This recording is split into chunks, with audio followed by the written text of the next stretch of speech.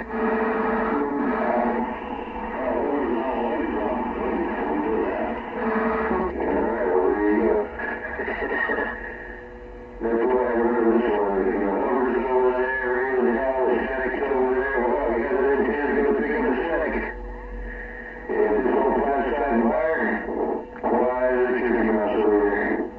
And I really didn't have any birds, usually there's some neighborhood birds you like to see them on the fall, but sometimes they're bad and, sometimes it's just almost non-existent.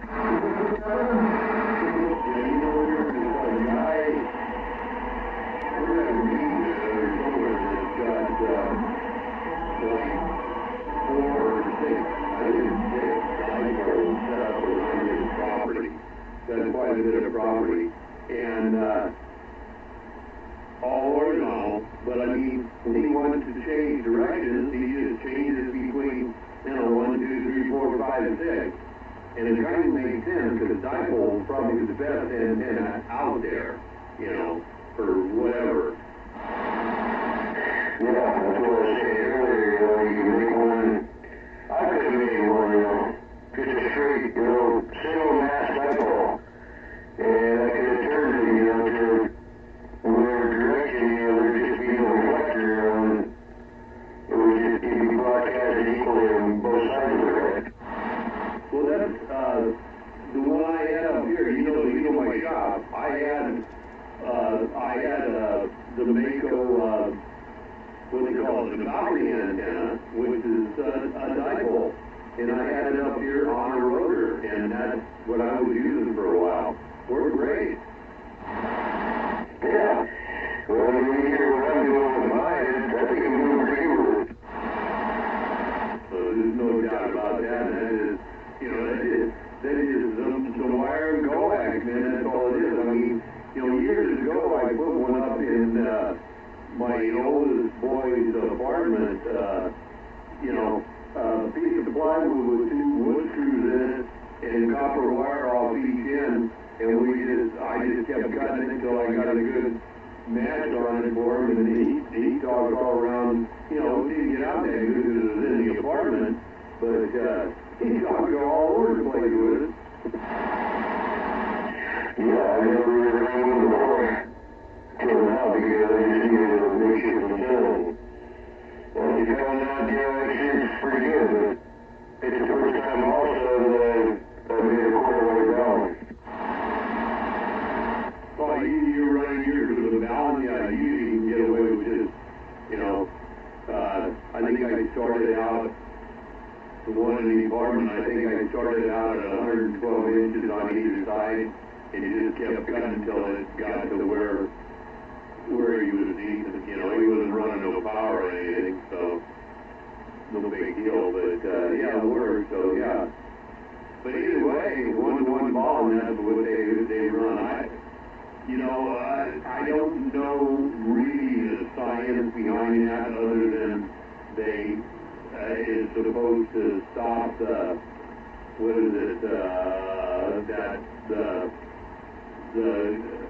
current, they call it something, coming back down on the shield, and that's what they use it for. But at the same time, other people say, no, everything is tuned right, and this, you don't need that. But yeah, you look at some of these big antenna array places, and every one of them's got a ball in them somewhere. Yeah, the other reason about it is, I don't know if you got a good look at mine. I explained it several times, you know, how it's made. So you see the shield that goes over the top of your bead line, 1/4 wavelength. And you have 9 inches or whatever. And you can actually tune that. You can really kind of tune that if you want to. I didn't have a chance to do that. I just measured a 1/4 wave and soldered the shield, you know, to the shield on the bead line. And all that does is it just matches the bead line with the 300 ohm antenna. That's all it is.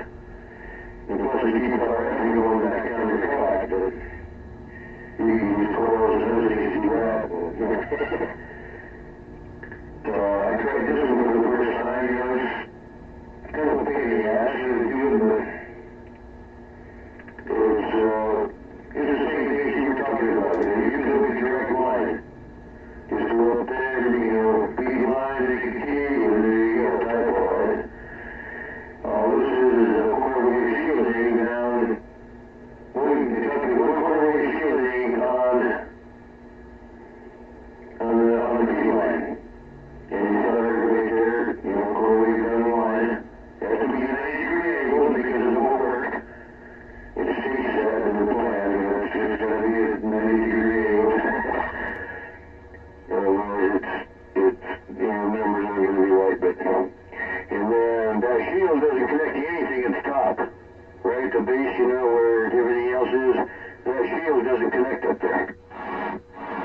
No, I got it. I mean, BVI's got some videos on that and stuff, but it's intermodal current or something like that you're blocking. It's whatever the signal's trying to come back down the shield, you're taking that off and away.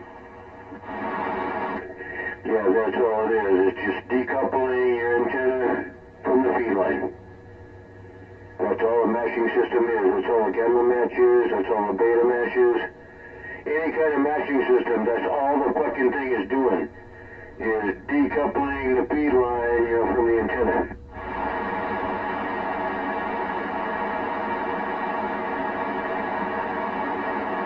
The yeah, a lot of people don't understand, what that is, what that means.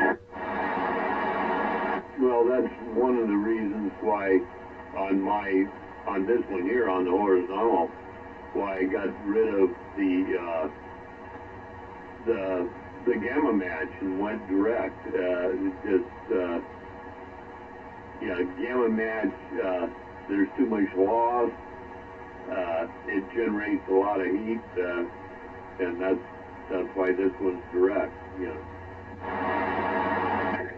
Yeah, there's other issues there. If there's something generating heat, that means your transmitted power is being turned into heat.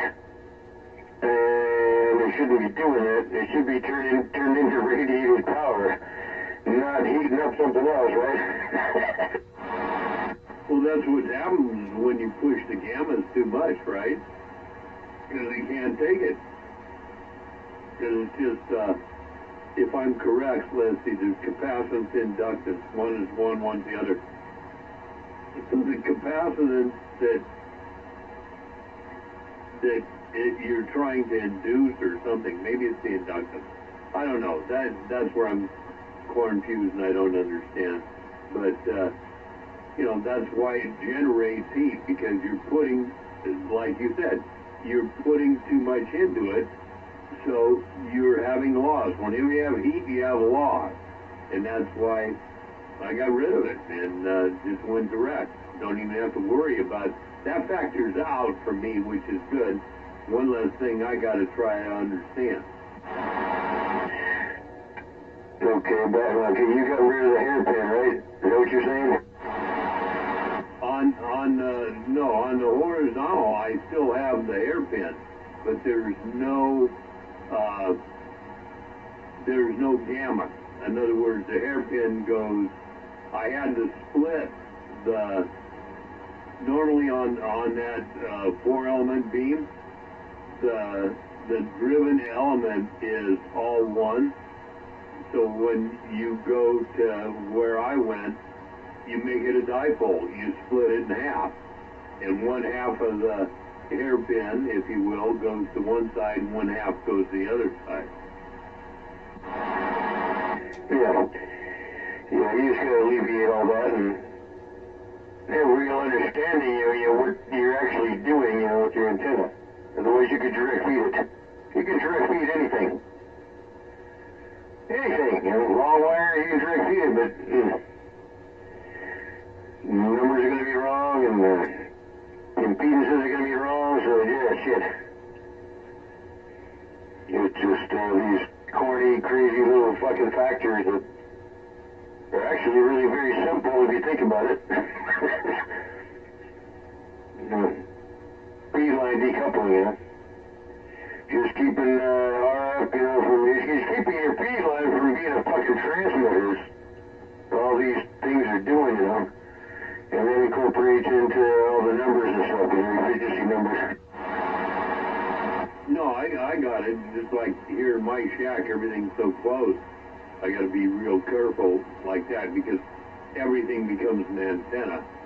But and I think that's that's one of the reasons for I could have went direct on the horizontal when I did this, but the problem with doing that is I want to try to be a little more wideband. When you go direct, you're kind of limited as to how far you can go. You got a tune length for every frequency, for each frequency, and on 11 meters we got got a few KCs we've got to work with. So that's what I did. But I mean, my system works fine. Todd and I both got to work on our antennas. When spring gets here real good, we're going to do his first, then we're going to do mine and set them back up. Because, I'm running around a 1.2 right now. I think he's running a little bit less than that, but when you start putting the big power through them, that changes, so we got to get them down lower. Well, yeah. Now you know what I'm going to be up against here in the next couple of years, or however long it takes me to find a place away my fucking neighbor, and I can't seem to find that. There's fucking people everywhere up there, man, like ants. Shit, even up in the country, man, they're everywhere.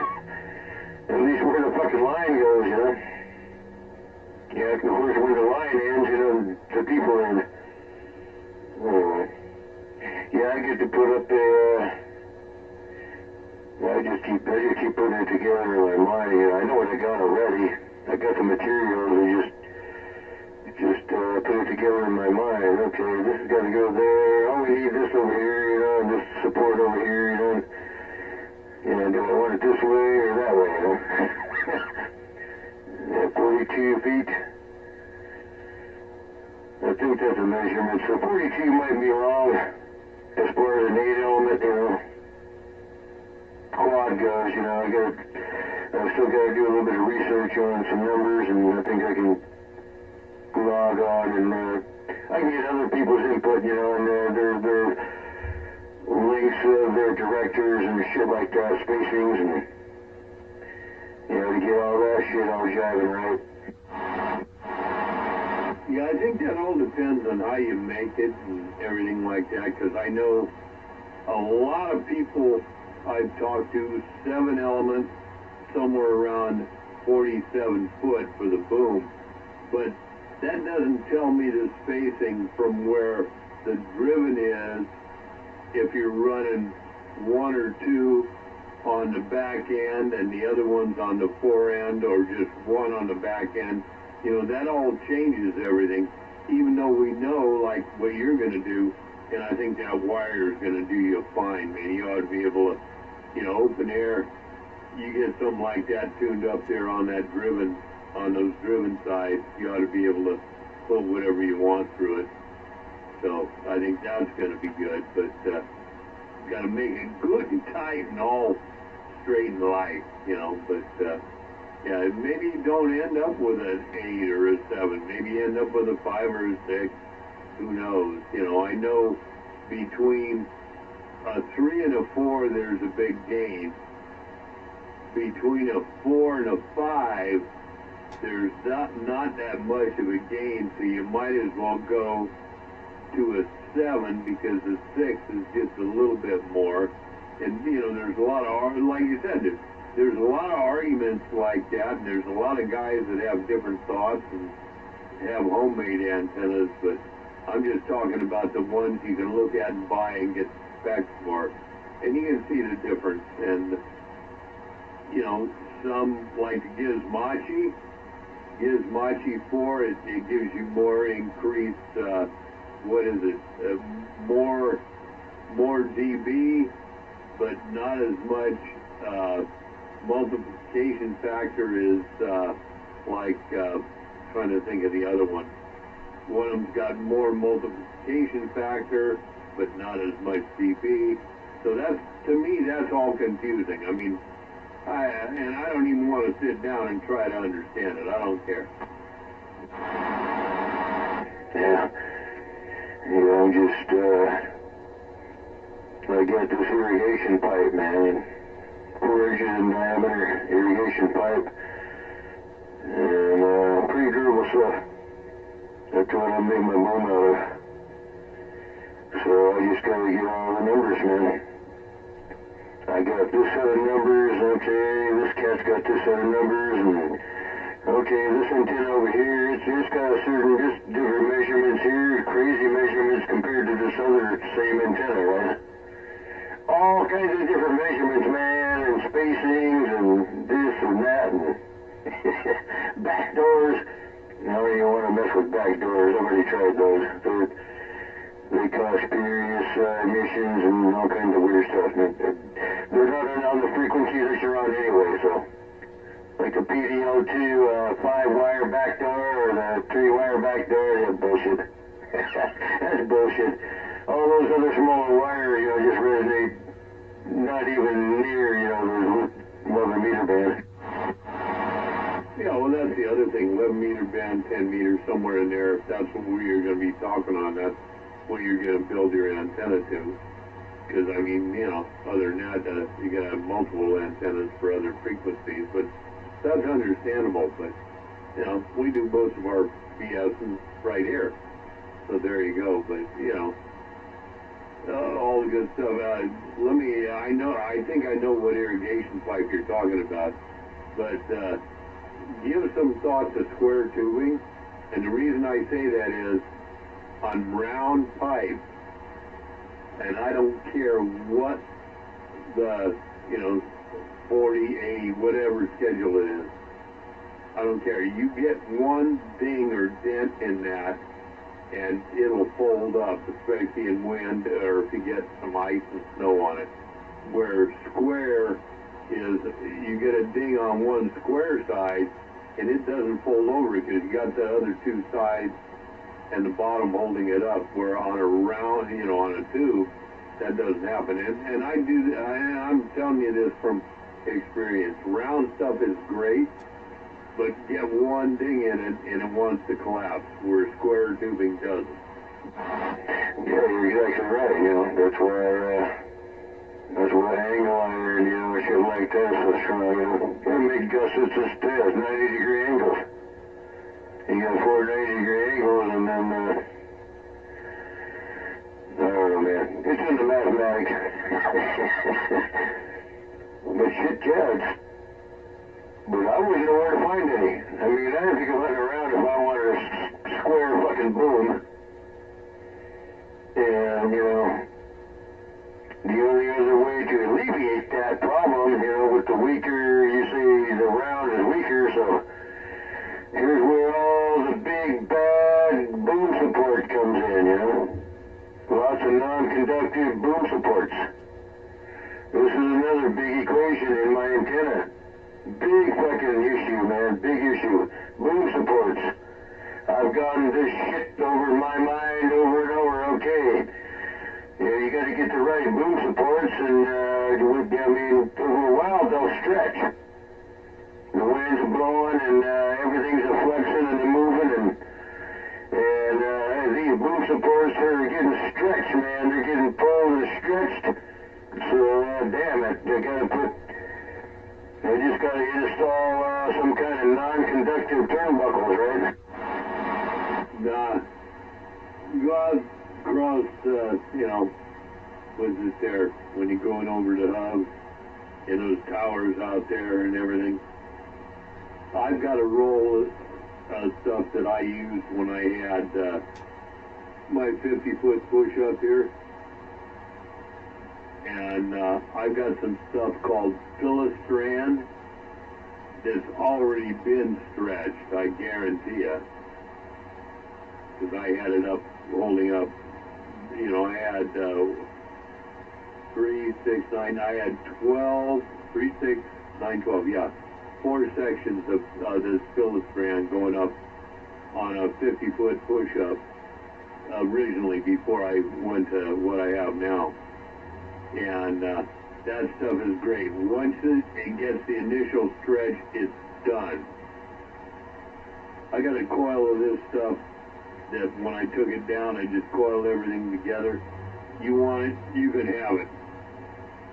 Stuff's about, $5 a foot now. It's crazy. But it's what they use on the big towers and stuff, because you don't have to use insulators. It's called Filastrand. You can look it up, and you don't have to use insulators. That's why they use it. Yeah, sounds like it's stuff I'm looking for. Because, just over all the years, I've had that big gun, right? How many years I've been using that fucking thing. And, the boom support shields, they just start sagging, you can get them tight as I can. In fact, the antenna starts looking like a horseshoe. Before I put it up there. And then, 2 or 3 weeks, it's flattened out, it's stretched. And then another 6 months, it's fucking sagging, man. That's why I built a fucking tilt-over tower so I can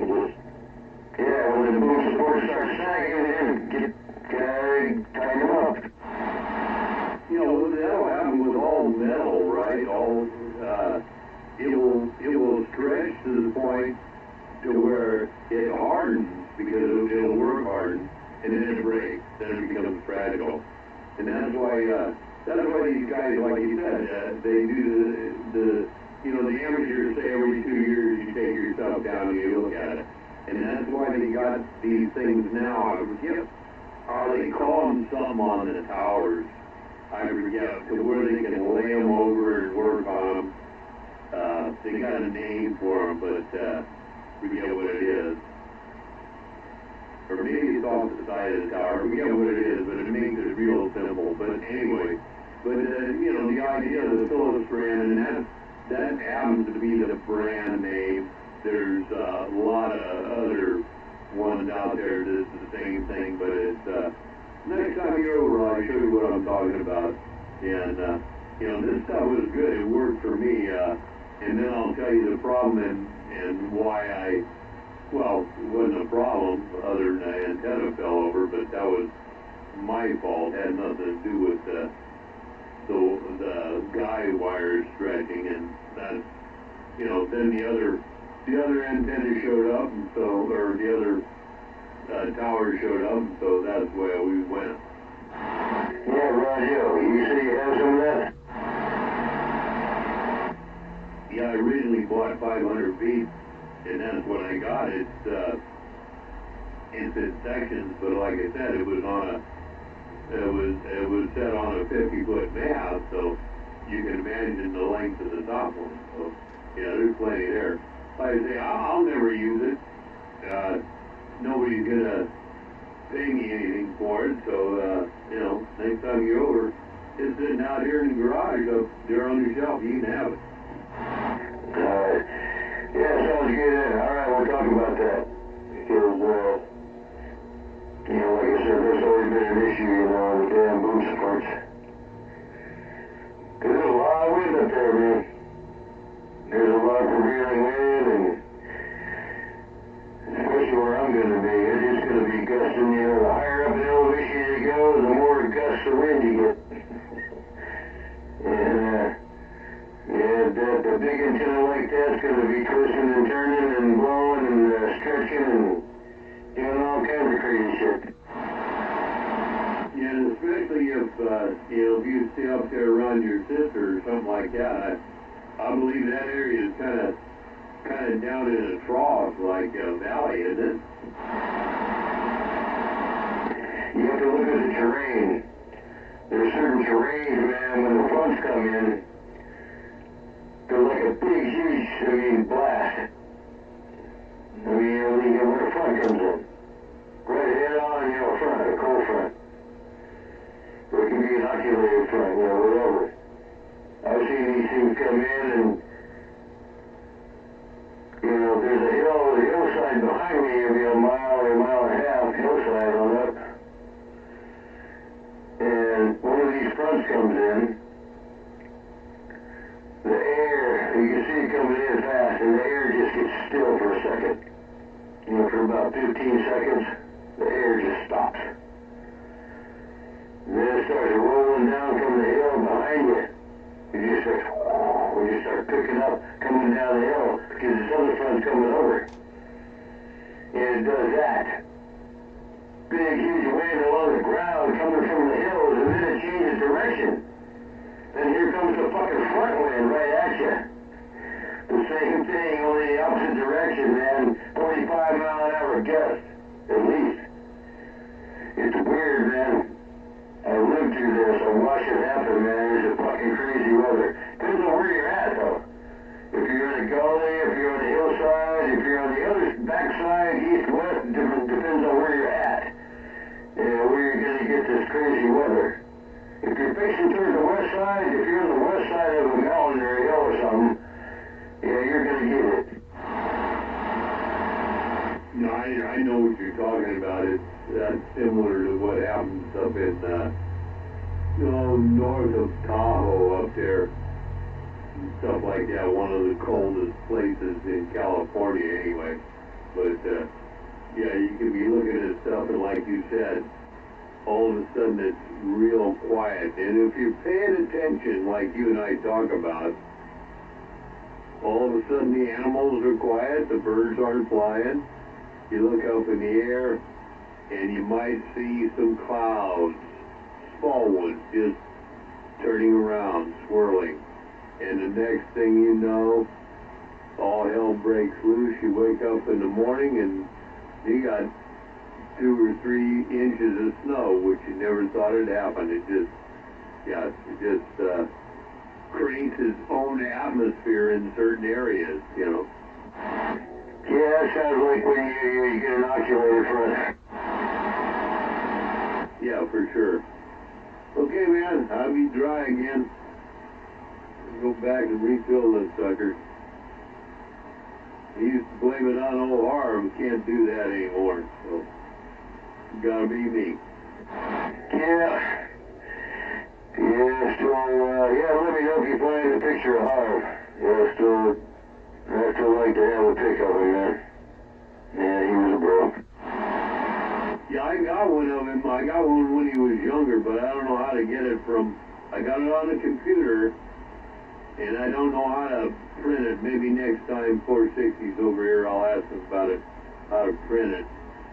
Or to transfer it to phone so I can transfer it to you. But I got it on the computer in the archives, so it's there. It was when he was younger. Yeah. Well, that's all you gotta do is turn the computer on and get the frame up and take a picture of it with your fucking phone, and there you go. Damn it, boy. See, that's what happens when you get a little bit older. And you make it so easy.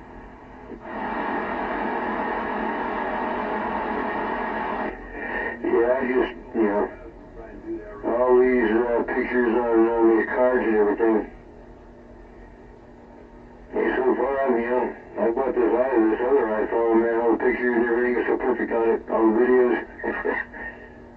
I'm gonna see how long it's gonna last. Might last my lifetime, never know, but I've always relied on videotape, you know, magnetic tape, man. That's the way I save pretty much everything. In fact, even all the pictures and everything I have on my phones, I put on magnetic tape because they're very, very resilient.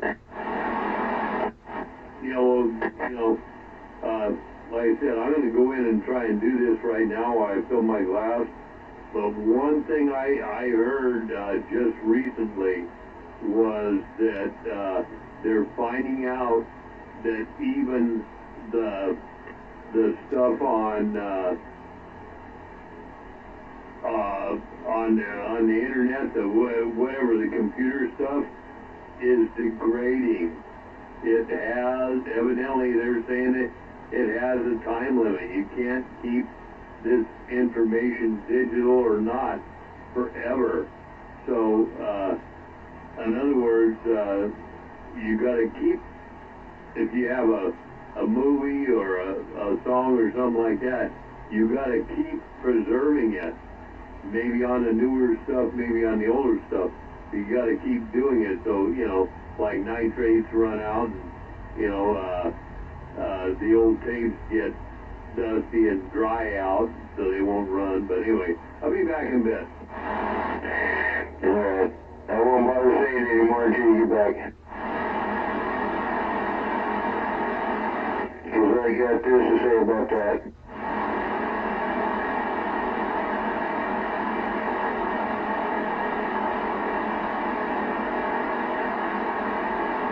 I gotta let my power supply charge up anyway.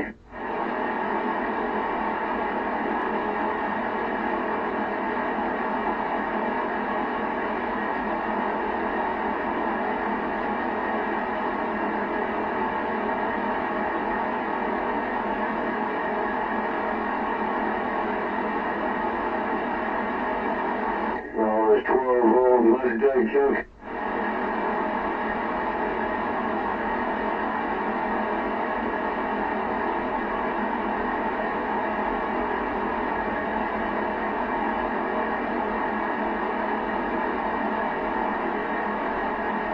Where's all the rockers out here? Nobody knows how to rock.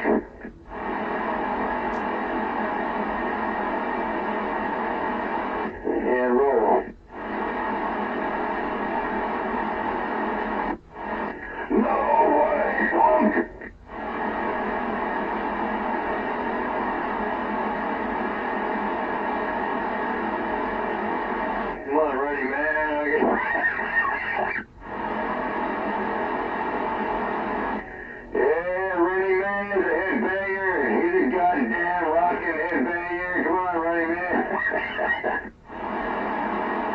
don't let it slip. Yeah, no going back now. What's a headbanger? Always a headbanger.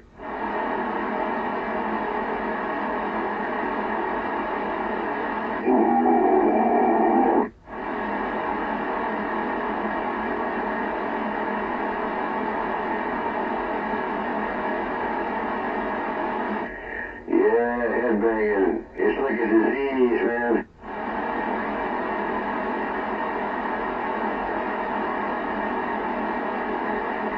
Yeah, that's when you turn the whole stage upside down. And they love it.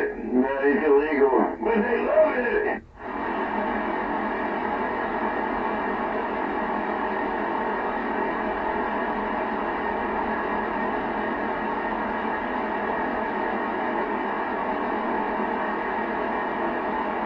Yeah, nobody knows how to rock anymore.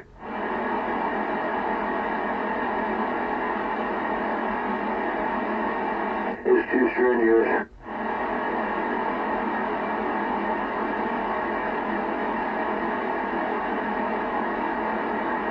Inferior minds can't handle it.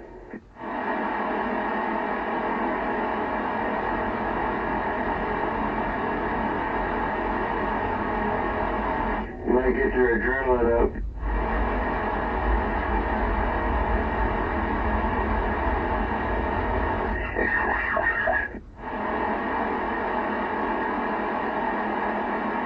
Don't be a slacker.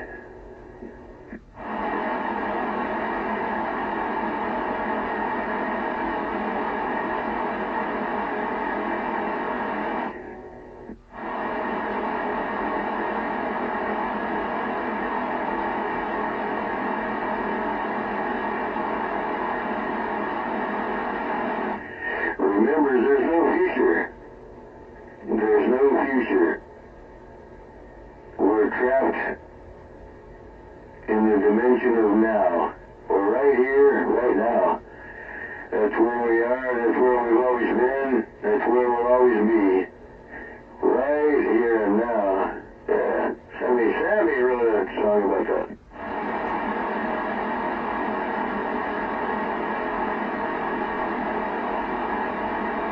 Yeah, right now is your tomorrow.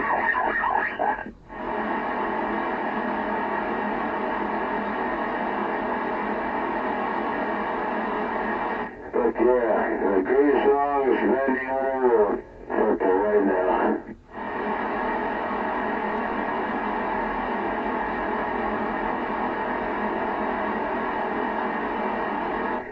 That's where we are.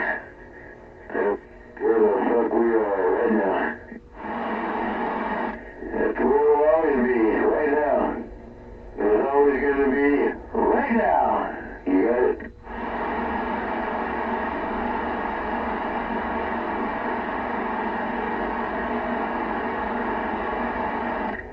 Good, guys, good.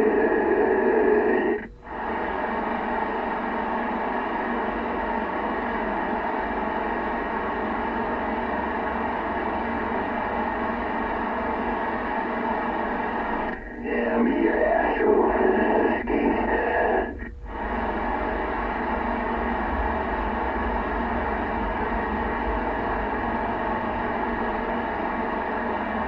You fall over yet?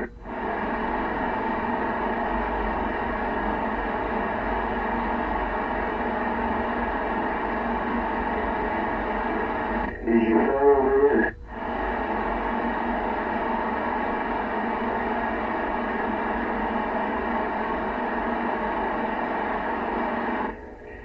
Yeah, I think everybody did. Man, I was gonna start talking about crank-up towers and big bad rotators and what is it? 7/8, yeah. How to maneuver 7/8 fucking heliacs. How you gonna turn that shit? I might just have some big fucking loops or something out there to be able to turn 7/8 fucking heliacs.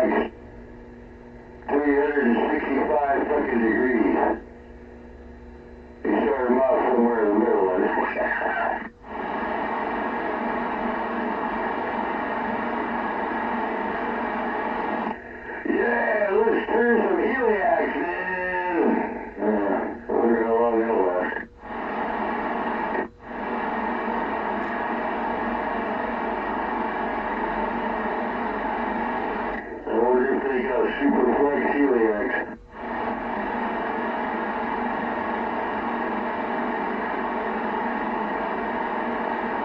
Yeah, right, boys. How the hell? What the hell?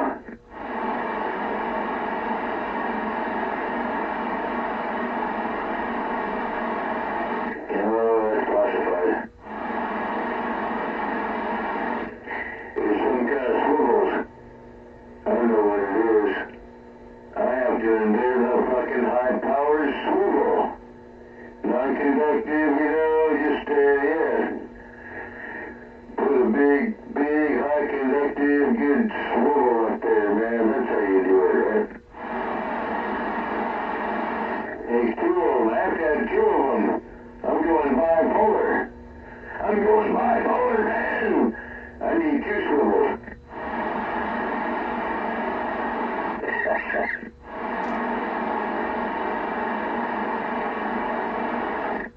Yeah, two 100,000 watt fucking swivels. Alright, let's get it done.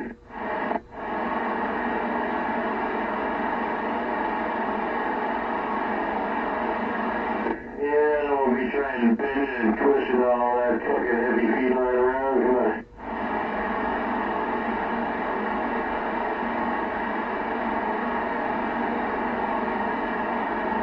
Hey man, listen, the shit you gotta think about. You wanna think big? It's all gonna be big.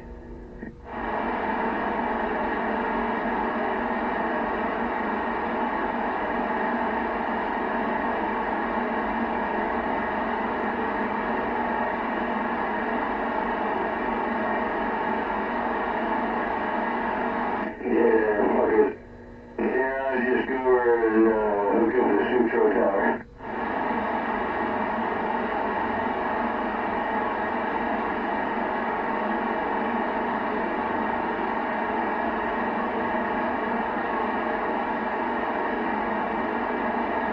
Yeah, but 3 antennas are so fucking big.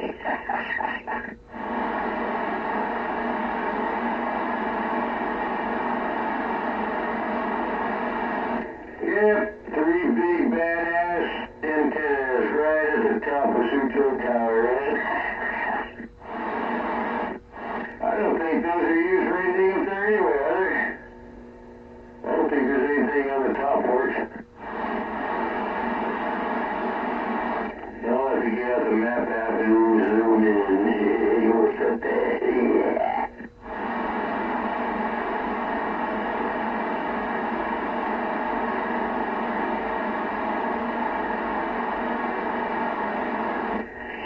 Goddamn, this for damn sure it ain't fucking Verizon.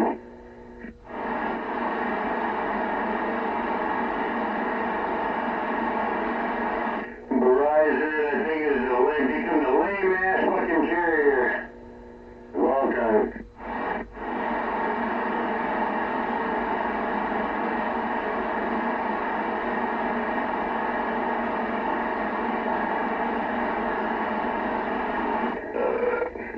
Okay, how about, Rumbic?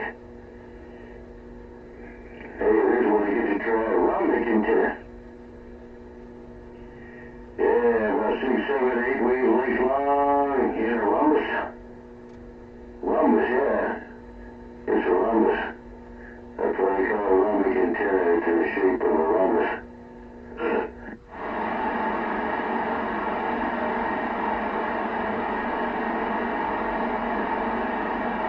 Yeah, hey, Honky, you ever build a rhombus? I mean, a Rumbic antenna?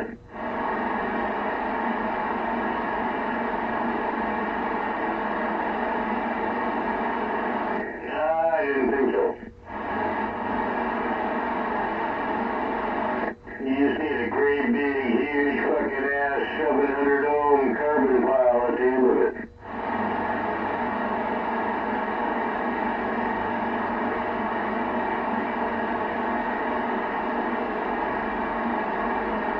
Woo!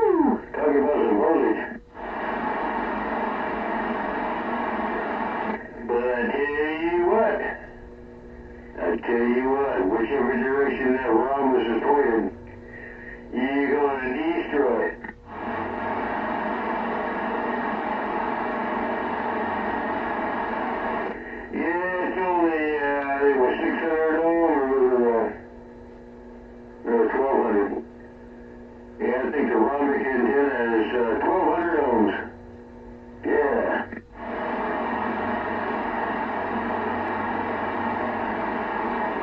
And then it's 700 ohms at the other end of it, like I said, with the carbon tile.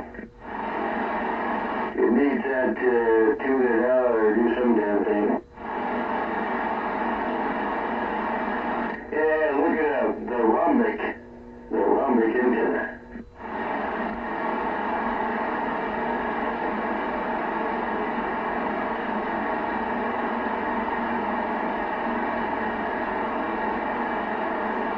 You might only work on long wave frequencies, but I'm not sure.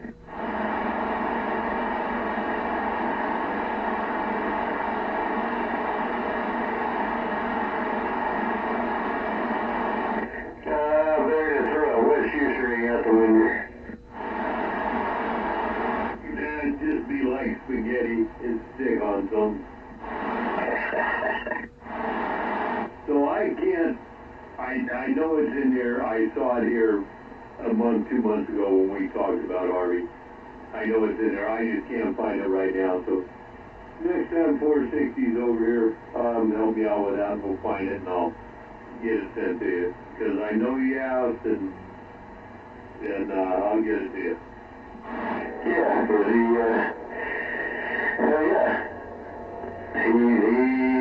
meant a lot to me. Yeah, I love the dude, man. They always hooked up. Yeah, I like to take mine over with me. If I get a shot of him, man, that'd be great. Yeah, it's when he was younger, but no, I know you guys hooked up because that one day I was sitting over here at the bench where I am now, and he was back there by the vice, and he was sitting down, and he was kind of scratching his head, and he turned around and he put a paw up on you. When a dog put a paw up on you, that tells you something. Yeah, it's all about body language.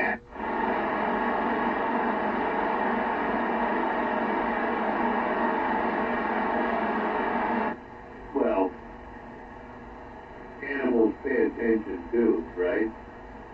Body language. Everything else, they pay attention, so they know. Yeah, man, it's a totally different wavelength, man, than people. People are on the stupid, dumb, obvious wavelength, and animals are another group, man. They've been doing the same thing they've been doing for thousands of years. And I mean, you look at them, man, and you just know that they're just looking at us with ridicule. I mean, almost, ridicule. Look at the fuck are these assholes doing over here? Fuck these two-legged people, tell us that, man. They're getting in our way, right? It's like, you and the dog, they can sit when you tell them to sit. They can come when you tell them to, come over to you. Stuff like that. They can go left, they can take all sorts of things. But, and they understand us, right, as humans. But when they try to tell you something, what? You ain't sitting. It's altogether different. Oh man, I look at my cats, I talk to my cats, they talk to me, I talk to my dog, they talk to me, they just looking at me. They say all they need to say really is just looking at me. That's all there, that's all there. The whole fucking story right there, man. All you gotta do is look at them, and they look at you and see the same thing. They see what's going on with you, and shut up.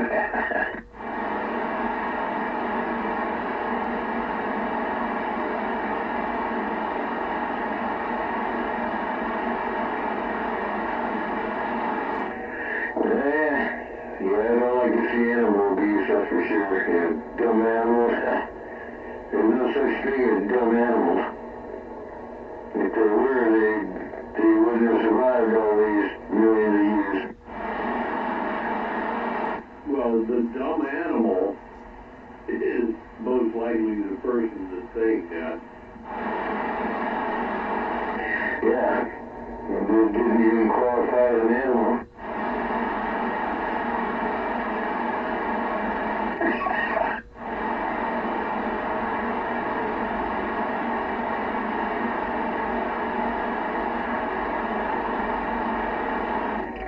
Anyway, this is where the mentality of humanity is going, you know. They're getting more and more disconnected with Mother Earth and they're stuck on this, whatever the hell they're doing, technology, screen stuff, man. They don't see anything, they forgot how to look around.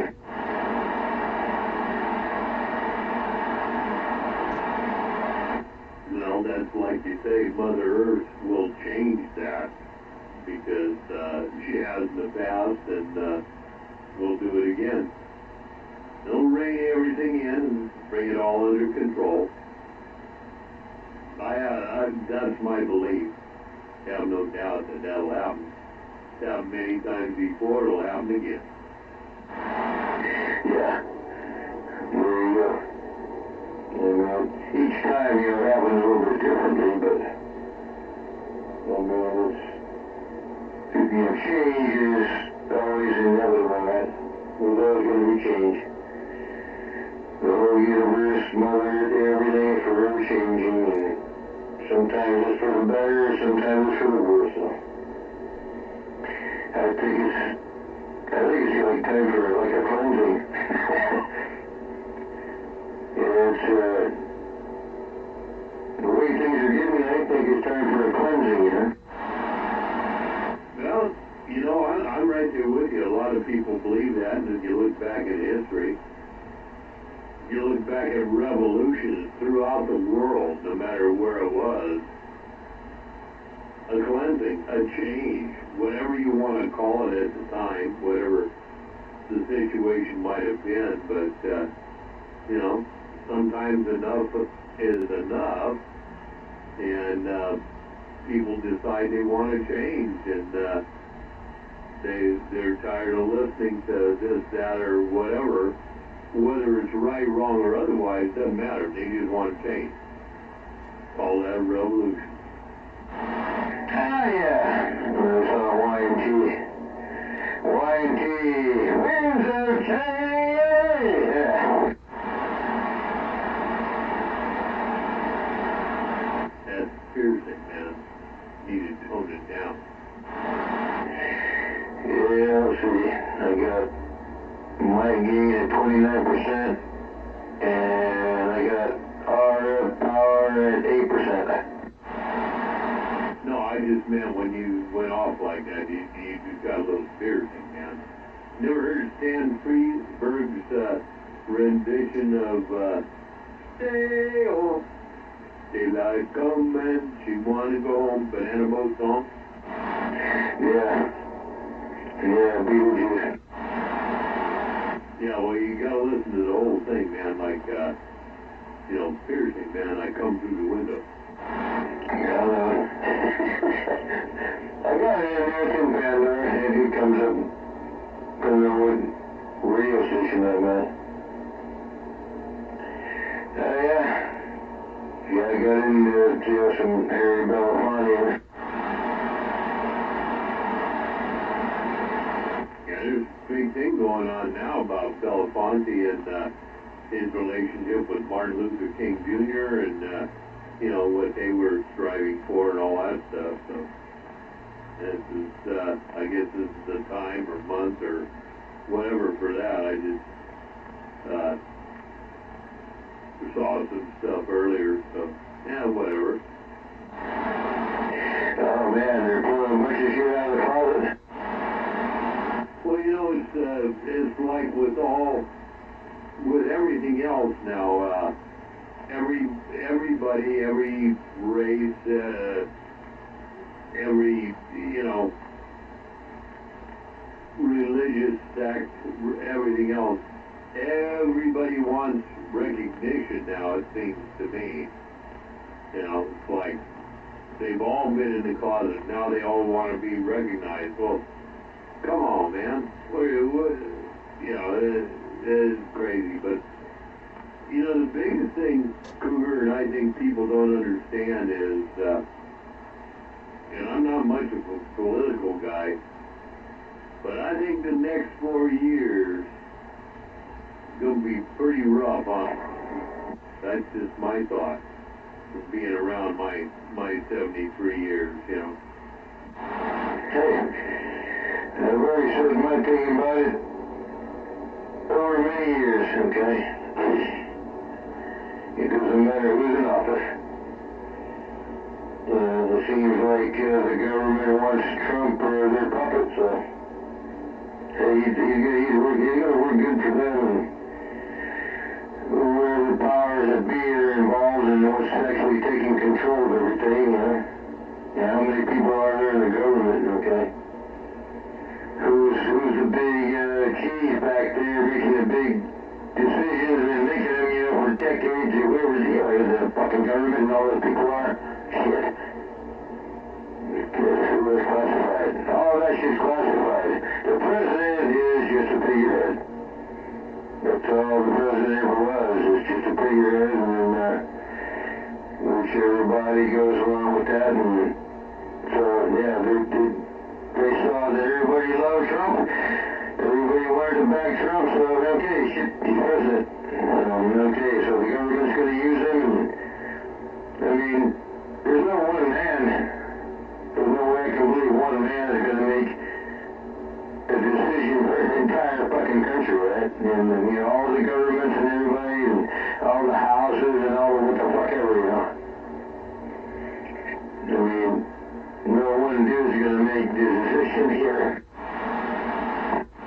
No, you're right there. The president has a lot of power, more than most people know, but he's still got to follow the Constitution, because that's what the other bodies are, you know. But my statement was, I just think things are going to get rough here in the next couple of years, 4 years, maybe 8 years, don't matter. If what is his agenda's plan.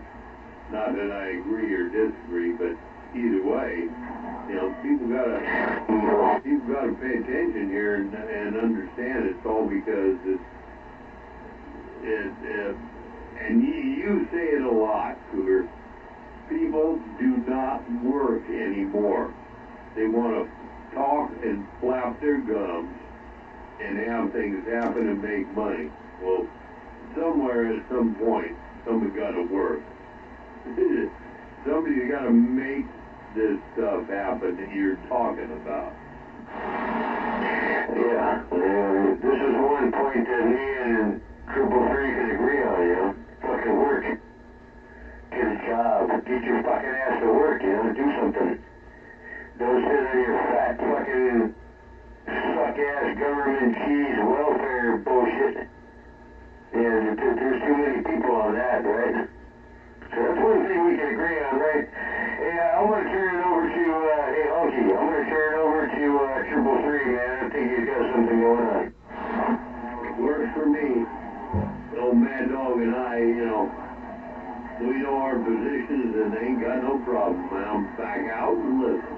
I wish I could spend it longer, but you'll get I'll be on after midnight. You know, nothing good happens after midnight. Adios, amigos. Okay, I guess we'll be on in 15 minutes. Yeah, I had to go to the Omni just to even hear him because I was still on the horizontal.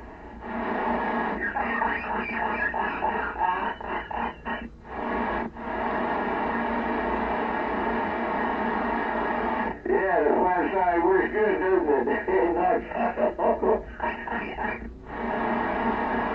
Well, hell, we know that.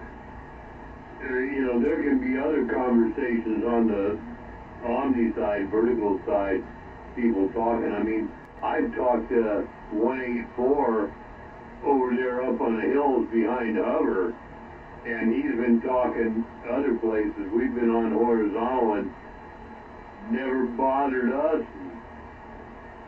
you bothered Hover or whoever he was talking to. I'm sorry, but I don't think we did at all. You know, you know how it works. Yeah, well, you know, a lot of these things to achieve is actually pretty simple. You know, if you know what you're doing, it's really easy to achieve, you know.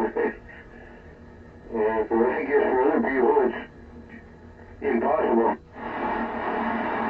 You know, I'm tempted to put my 4-element vertical, and there's two reasons I don't. Number one is I can't put the Omni up above it without a whole bunch of tuning problems and everything like that. And number two, it presents a wind factor problem that I don't have when it's horizontal. So that's two reasons. But yeah, my Omni does, for what I have, does good enough anyway. And the horizontal, once we get everything tuned here in the next couple months, I think I'll be pretty good. Yeah, the real test would be, you know, if we had really good consecutive skip, you know, that's the way it has been, you know, for a while. It falls in the routine, and then, you know, point your beam and go back and forth from the beam, take your readings, you know, average readings, right? You know, average readings, and then, you know, you have to take the time, you know, to take that shock off of there. And, you know, just put the beam back up, you know, without the shock, and see if, play around with that and see if there was any distinctive difference in your reception or whatever. Yeah, I'm pretty sure that's not going to be there, but I get your point. And I have talked to people, 313 and, what's the guy down there in Florida, and I switched from vertical to horizontal, and at certain times, a hell of a difference. And at other times, you know, sometimes it's better on the vertical Omni, sometimes it's better on the horizontal. So it is back to the proven thing. Depending on how it bounces off, how the skip is, if you will, this is a poor term, but how the skip's running, and now you know, it's like you know, you can be talking to one person, I can be talking to somebody else, completely crisscrossing, and neither one of us is bothering each other, but just the way it goes. Well, it's just like being over in the northwest corner, you know, over, you know, 30 years ago or whatever. When I started, you know, I wasn't near any towns or near anything local.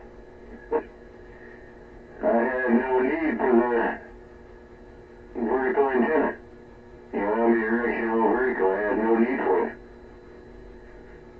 The only radio that I had was when the skip came in. That was the only use I had with my equipment is when the skip came in. Otherwise, there was nothing. There was nobody. There was no locals anywhere. Shit, man, my nearest local was like shit 20 miles away or something. And then we can flip it over to the vertical element, but hardly ever used it. 99% of the time, on that big gun 2 or wherever I was running, I was on the vertical or horizontal element. No, I get it. I got it. And like we just talked about, you know, horizontal's going to be cleaner anyway. Yeah, and plus it stays out of stuff a lot more than vertical signal does. So I bleed 10 times worse on a vertical signal than I do on the horizontal signal. Yeah, man, there's lots of crazy nuances and how those electromagnetic waves work, man. Yeah, the bleeding stuff, I mean, that's just the same stuff with me, you know. this radio's tuned up. Everything's pretty loud right now, so when I get on the loud pedal, it just gets enhanced. And I mean, I can watch the signal on what I'm doing, and anybody else that's got it can see how wide it spreads out. So that just, you know, the radio is fairly clean, but it's, when you amplify it that many times with the 156, I mean, you're going to have problems. Yeah. Yeah, you probably saw on your phones, you know, what was happening when I was running like, you know, the Cobra 2000 or the Cobra 148 through the Eagle and through the Bully. And it's going through the four-pill Bully first, and then it went to the Eagle, so I'm sure by the time it got to the Eagle, it wasn't very clean. Well, the whole thing with that is the 2K and the 148, they've both been modified, so they're wide anyway, right? They're big-ass modulators, so they're, you know, 150% over the top, so that's the first thing. So you drive them into the Bully, and that puts it into saturation, and then you put that into the Eagle, and, you know, those amplifiers, they don't know what's coming in, they're just amplifying it. They don't care whether it's too loud, too strong, they don't give a shit, they just amplify it. Oh man, that's what I love about PTT, man. I can take any of these Cobra radios and drop them, man. Get nothing but swing. Oh, I love that. I did that, you know, shit 25 years ago with that damn modified Dentron, you know. Yep, whatever that thing was. Has a 2.8. It has the 400s. You know, your skinny has the 800s. This one has the 400s in it, but the same socket, right? And I put the 800s in it. I built my own chimneys, and you know, out of these Jesus fucking tall candle things. I made 2 chimneys out of those. Yeah, you can be amazing what you can do with your resources, right? So I made my own chimneys, and yeah, I was running these 800s. These fucking 800s, the same tubes you got there. What the hell was I talking about? Yeah, the 4CX 800. Only you're talking glass, I think. No, those aren't glass tubes. Those are brass tubes. You mean, metal ceramic. Yeah. Yeah, they're even hazardous. You don't want to touch those. You don't want to touch the white part, the ceramic part. It's hazardous. It's actually poisonous. It tells you right on the paperwork, don't touch it. That's just for liability. That's bullshit. You'd have to have that crammed in your ass for 50 years for it to start doing something. I mean, that's, you know, I was trying to explain to Hummer one time the difference between when I asked him about radiation, and he couldn't figure that out. But the difference, and I think I told you about this already tonight, you know, ionizing radiation and non-ionizing radiation. There is a difference. RF is non-ionizing radiation. You don't have to worry about it unless you're right in front of it, and then if you feel a little bit warm, you might be getting too much. That just means it's burning you up. It's not mutanogen. It's not going to create mutants. It's not a teratogen. Yeah, that's the difference. Yeah, man, there's such a broad spectrum of radiations. Yeah, I'm all over that. I know where they're at in the frequency band spectrum. Ooh, even in the cell band, but anyway. Yeah, it's all another frequency range. And, yeah, the most energetic ones, the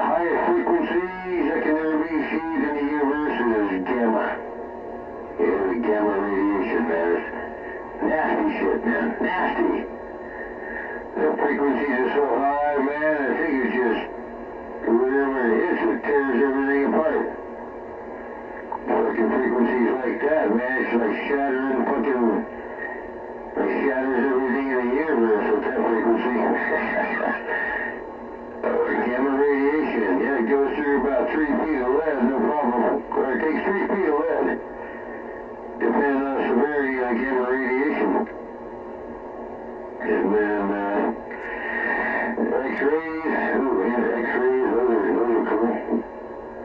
X-rays, yeah, there's some radiation there. Alpha, beta, and gamma are what, there's others, but let's talk about that. Alpha you can stop with a piece of paper, right? Beta and gamma take more,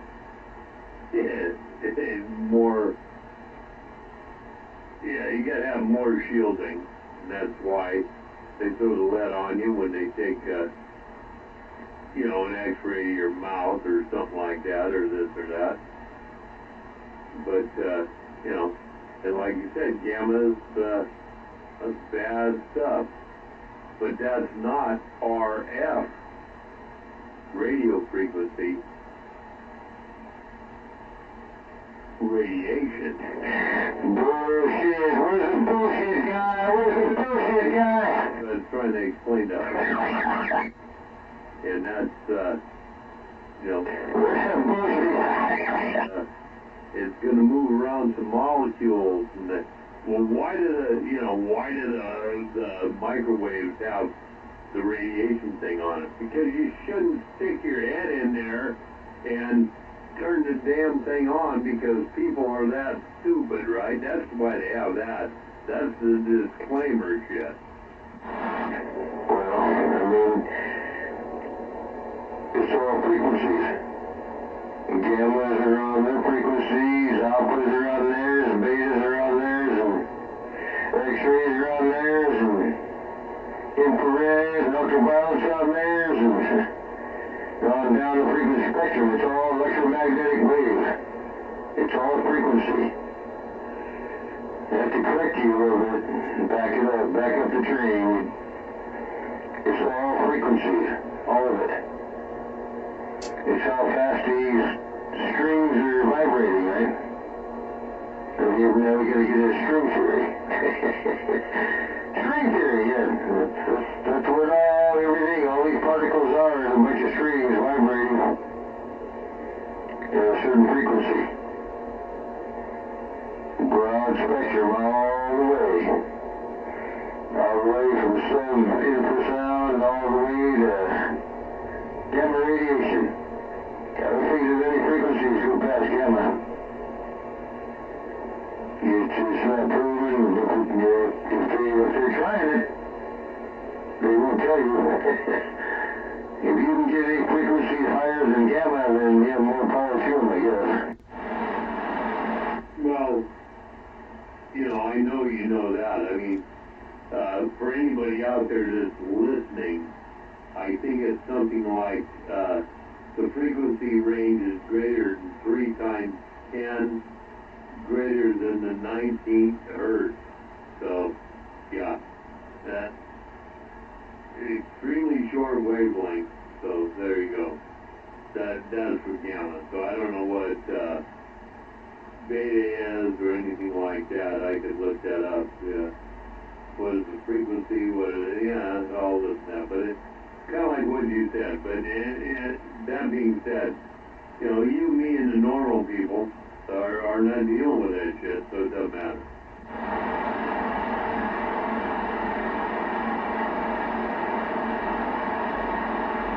Did I say normal people? Oh man, don't include me in that.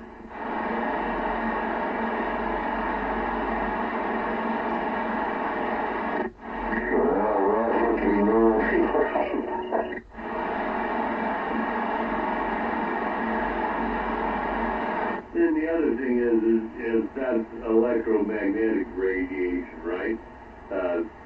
Not RF radiation, not, what's the other one? There's a lot of, anything that puts out an energy of any sort is a radiation. People get confused with that. You hit a lot of people because they don't know. You say the word radiation and they panic. Yeah, I think you're a long ways away past all this. I'm into, multiverses now. Really multiverses and multi-dimensions, and they actually have the mathematics and the formulas and stuff to prove it. I mean, numbers are where it's at. Mathematics is how they're figuring all this out. It's just tons and tons and tons of mathematics, and sometimes they hit a firewall and this math, whoops, it doesn't match up over here. Depending on how big or how small everything is, it's a crazy universe, man. I'm just beginning to skim the mathematics of it. And that's where everything, all modern science and all the knowledge and everything is coming from measurements and mathematics and volume and luminosity and all kinds of readings. It's a science, man. It takes a lifetime to study. I'm into it, man. Different times of the day. I log on to stuff on my fucking cell phone. I'm on the science, man. The latest science shit. Astrophysics, I guess you cram it all down into being an astrophysicist. Damn, you get darn near long-winded as the other Hanyak over there. Oh man, did I say that? No, but mathematics, I mean, that's the thing. The one thing we know is the human population. As we see mathematics, 1 + 1 = 2, and so on. You could even say, take a 7 and put it in place of 1. But if the formula is the same, it still works out. So we know mathematics works, and that will always be proven, just like you said. We may not understand it, and sometimes, like you said, this didn't work out like we thought. But we go back and recalculate again, because now we've also learned more, and all of a sudden, oh, okay, there it is. That was the problem. We didn't figure it right. Mathematics always works out. For what reason, I do not know. I don't think anybody knows, but it does. And that's the whole thing. It does. Just like our life on Mother Earth goes on, because it does. It has to. And that, a lot of things better left not questioned, right? No, man, that's how you learn by asking questions. And when you learn to plank, what is a plank measurement now? Just how far mathematics has taken these people. And you don't want to argue with them because the math doesn't lie, right? But now they're from the Big Bang, right? The theoretical Big Bang, they're digesting the Planck measurement from the time of the Big Bang to the first second. And that's the Planck measurement. We're talking 1/billionth of a second after the Big Bang happened. Okay, this material did this and this material did that, and then it turned into this, and up to the first 3 minutes of the fucking Big Bang. Then there was no more matter created after that. That's the first 6 minutes, I think. After the Big Bang, all the matter and antimatter and equal parts, they already dissolved each other, and then all that was left was the matter particle that we have today. All measured in Planck measurement. It's called Planck. And their measuring up, to the millionth of a second, after the Big Bang. These guys are fucking crazy, man. What the fuck? The only way they can come up with this is with mathematics. Well, they work out the formulas. I don't know nothing about that, but they work out the formulas and they say, okay, this looks like it is working and it can work. It's like about 2-3 weeks ago, maybe a month ago, I saw a picture of a laser off of a Navy ship. I worked on that project, man. It was originally set up to, I think this was on a battleship, it was originally set up to go on a damn carrier because it had a long front on it and had a reactor to generate the power and the whole bit. So, so things have changed there. But the great thing is all this stuff they talk about and everything is there and is possible, and the mathematics of it is just, I'm not a math person, but I know that's what it takes to make things work, and I don't know. Yeah, math, it seems complicated, but once you really understand it, it's fucking easy. I mean, these guys just, they didn't give a second thought. I mean, they know calculus and all this shit, man. Trig. I mean, you gotta know trig. If you don't know trig, you already fucked already. Trig's a prerequisite. So you got different levels of mathematics, and one's a prerequisite to the next, and the next, and the next. So you gotta have trig. The trigonometry is actually fun, man. It's fucking cool. I'd like to learn some more. I'd like to get into trigonometry, man, because it's like the branches of, branches off and all the rest of the shit, right? Trigonometry is like geometry on steroids. It's just another dimension to geometry. Fucking trigonometry. That's fucking cool. Yeah, like I said, that was math, trigonometry, geometry, maybe a little bit, this and that, knew a few things at home, but I guess I was never much for that kind of education, or maybe for anything else as far as that's concerned, and I don't really know, maybe I just, this is the way I ended up, but, yeah. You don't know much on trig, you said? No, I got no idea. Calculus, trig. I flunked algebra 2 years in a row, because at that time, when I was in high school, you had to take it for 2 years.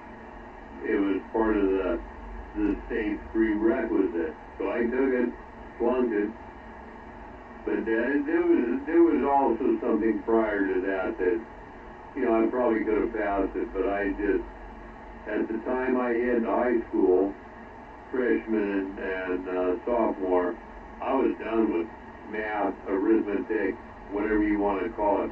I wanted no more of it, no way, in any form, because in junior high school, I had suffered through something they called SMSG, and that just completely, I was done.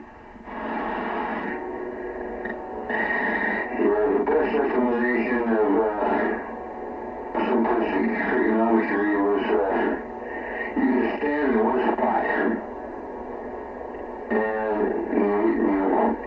you can stand like, for instance, you stand in front of a lake. Just, you walk up to a lake and stand in front of it. And first of all, you have to know these variables, how far across the lake, you measurement across the lake, right? How far is that? 1, 2, 3 miles, whatever, across how wide is the lake? Here's the widest point. Okay, there's so many miles there. Okay, how deep is the lake? Okay, you gotta take a measurement, the deepest part of the lake, usually in the middle of it. Okay, how deep is that? So many feet, whatever. So once you have all this information, you're still standing in one fucking spot. So you know this information. So now it becomes geometry. It's measurements and geometry from the sides of the lake to the bottom to the other side of it. You can figure out the volume of that fucking lake by standing in one fucking spot. That's kind of a simplistic description of trigonometry. Yeah, no, I understand all that, but, like I said, I was pretty goofed up from something happened before. The SMSD was, I had to look it up here, the School of Mathematics Study Group. It was a think tank focused on subject reform in mathematics education. I went through that for 2 years, after going through basic arithmetic, went through that for 2 years, which you had to forget everything with arithmetic, and then dump into high school, and they wanted me to go algebra. It's like, are you kidding me? I was done. I just flat refused. You guys are stupid. I do the same thing, man. I put up with as much school as I wanted to put up with, man. Hey, I had my whole life waiting for me, man. Fuck schooling, man. Don't get out of this goddamn chair and these fucking people, take time to go to work. Hey, I went to work, man, and we did my job, went to work, parties when I kept time, man. We had fun, and we learned. Shit, I learned, that's for sure. And, this shit, yeah, you don't need no more of that shit. I'm not gonna be a rocket scientist. What the fuck for? I mean, I'm not gonna sit in a fucking chair the rest of my life. No way. Hey, man, those Kachina dolls, man, they'd be kicking my ass. Yeah, life is something better than that, man. Way better than that. Yeah, so I'm looking a little bit further into this, got more information than we had. Group was, the SMSD, American Academy think tank, focused on subject of reform in mathematics education, directed by financed by National Science Foundation, created in the wake of the Sputnik crisis in 1958, and tasked with creating and implementing mathematics curricula for primary and secondary education, which it did until 1977, its termination. So, yeah, and that was the crap that I was involved in. That's what I said, I learned arithmetic. That was, give me that, I learned that. But now you want to change that. In other words, forget about the arithmetic. Now I got to do something new. And then you go back into high school and they say, well, you got to do algebra. Well, I'm sorry, I missed something here in the transition. So it's like, some people got it for sure, but not me. And all algebra is just a different coding of the plus and minus and division signs. They just use parentheses and but the same damn thing, mathematics doesn't change. Whether you plus signs or minus signs or parentheses. And all these different forms, it's all arithmetic, right? You only have like 4 dimensions of arithmetic. You can subtract, you can multiply, you can add. What's the other? You can only do so much with numbers, but it's how they arrange all that, and yeah, with different characters, signify multiplying, okay, whether it's multiplying or subtracting or whatever. And that's all it was. It was just, they call it new math, remember? Yeah, there was new math. Now we gotta learn this new math now. You're 100% right. The SMSG was the precursor, and it became new math. And then what happened after that? You know, that's the whole thing. But so that was my lost years, and so that's why me and math don't get along. That's why we got 460 as a buddy. He's got the math guy. So he knows that stuff. He tries to explain it to me, and we go round and round, and he's just, you know this stuff. And I said, no, I know this stuff. You're telling me this stuff. He said, yeah, the same thing. I said, don't make sense to me. So we go round and round. It's all basic mathematics, but it's all turned into equations. And that's where it gets really fucked up and confusing, because there's a whole lot of terminology going on there that you have to learn about. You don't know what it means. All the different things in terminology of the equation, you have to know what it means, right? Otherwise, it's just fucking gibberish.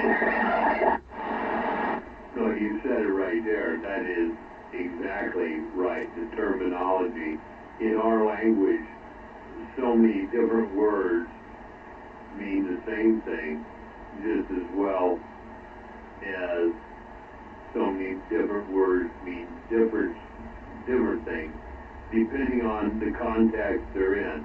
And that is the problem. It's not, simple anymore. And that's why attorneys can tear hell out of what's written in the Constitution and everything, because it's like, what did this really mean? Back in the day, it meant exactly what was written.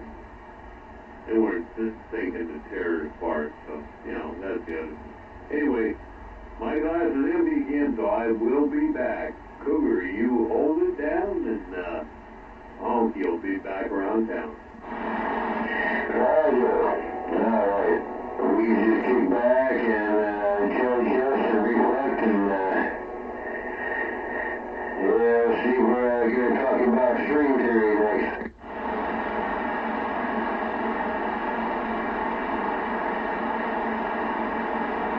Order. Oh man. There's all kinds of extraterrestrial stuff to talk about. Hey, any takers? Anybody got a fucking brain out here? I didn't think so. No brains, no game, no brains, so bitch.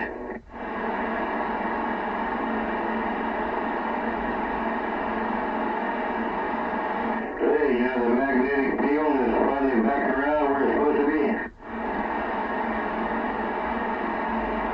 Yeah, I think everybody knew that.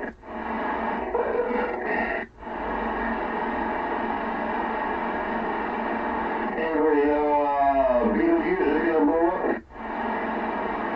Beetlejuice is gonna blow up.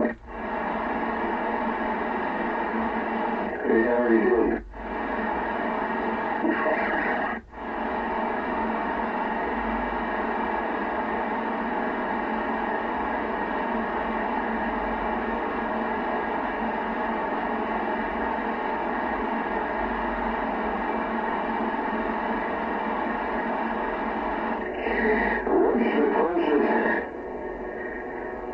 What's the closest asteroid orbiting around the sun?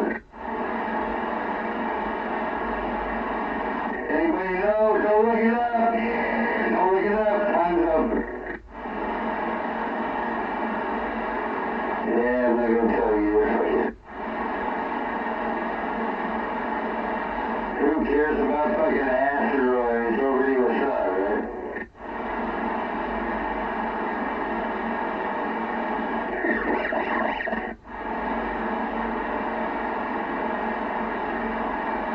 Who cares about the Klingons around your ass, right?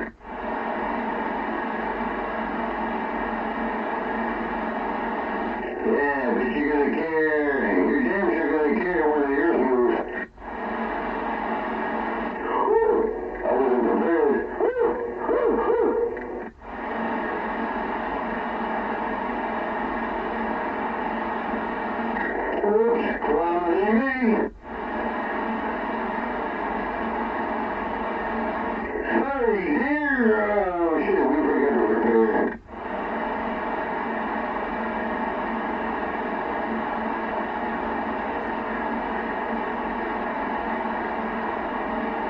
Yeah, pull the lever on the trap door.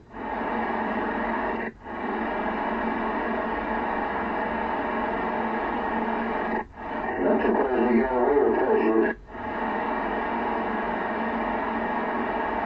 Pull the lever on the trap door and just drop everybody, right?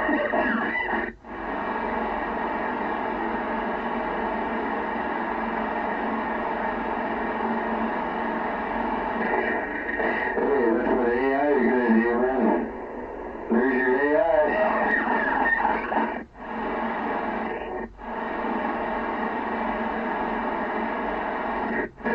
Push your button on the trap door.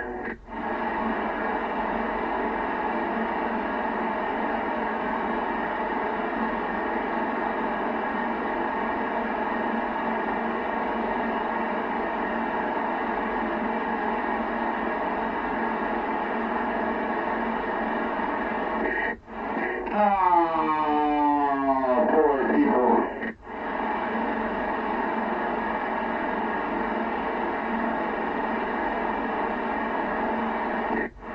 Hey, sounds like some Isaac Asimov's right.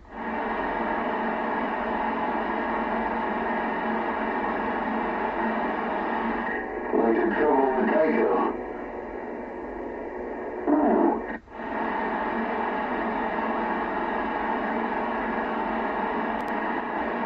Yeah, read that book. Yeah, I recommend it. Isaac Asimov, Trouble with Tycho. Yeah, one of the short stories. Fucking cool, man. Cool.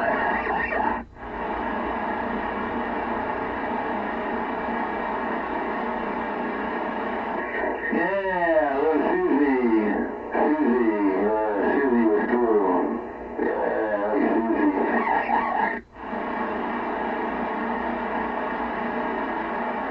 If you knew Susie like I knew Susie, Yeah, Isaac Asimov, Trouble with Tycho. Yeah, there was this life form called Susie. Yeah, that thing was cool.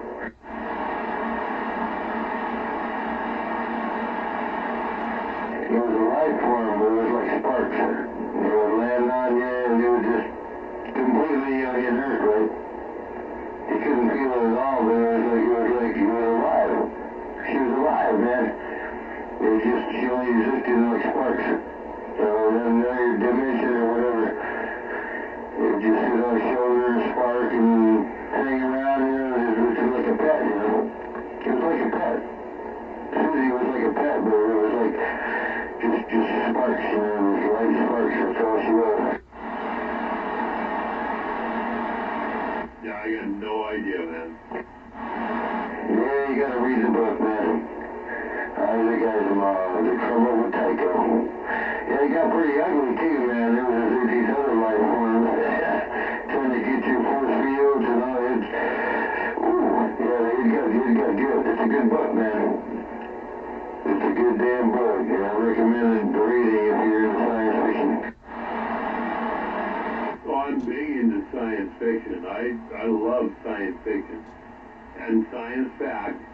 And I don't like all the gore and stuff, you know, the horror, but I'm into science fiction for definite sure. I mean, because that is science. And it's only fiction because it hasn't been proven. Yeah, there's another book. I can't remember the author. Yeah, that's kind of pissing me off because it's such a good book. It's been a while. And it's definitely out of the ordinary. It's just every way for people to think about, you know, physics. Or what would actually happen in another solar system, you know, where there's like two stars, two suns, you know. And that's what this story's all about. There's this world, right? It lives in a binary or either binary trinary star system.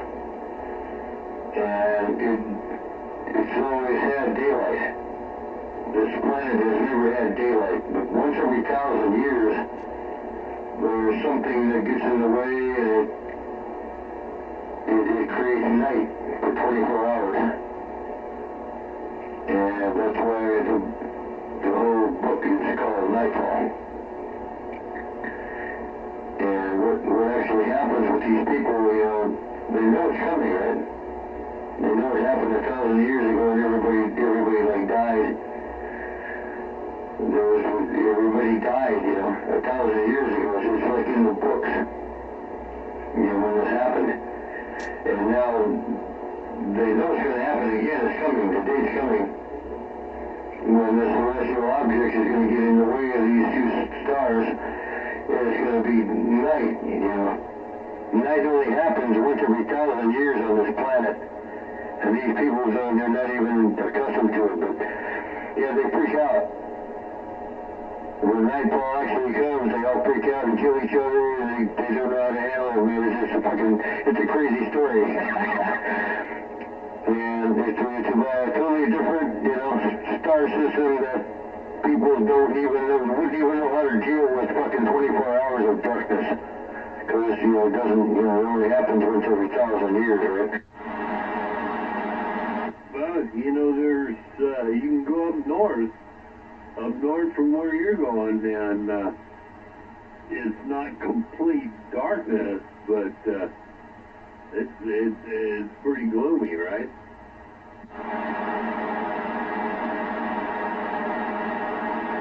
Actually 8 months out of the year, isn't it? Somewhere like that? Yeah. So there you go. But I mean, you get accustomed to it, but I know what you're saying. This is it's a book, fictional, if it will be, even if it's based on some facts here and there. Most all books are based on some facts, one or the other, fiction or non, or bullshit or not, But that's good stuff. Like I tell you, none dare call it conspiracy. Costs you about $12 on Amazon.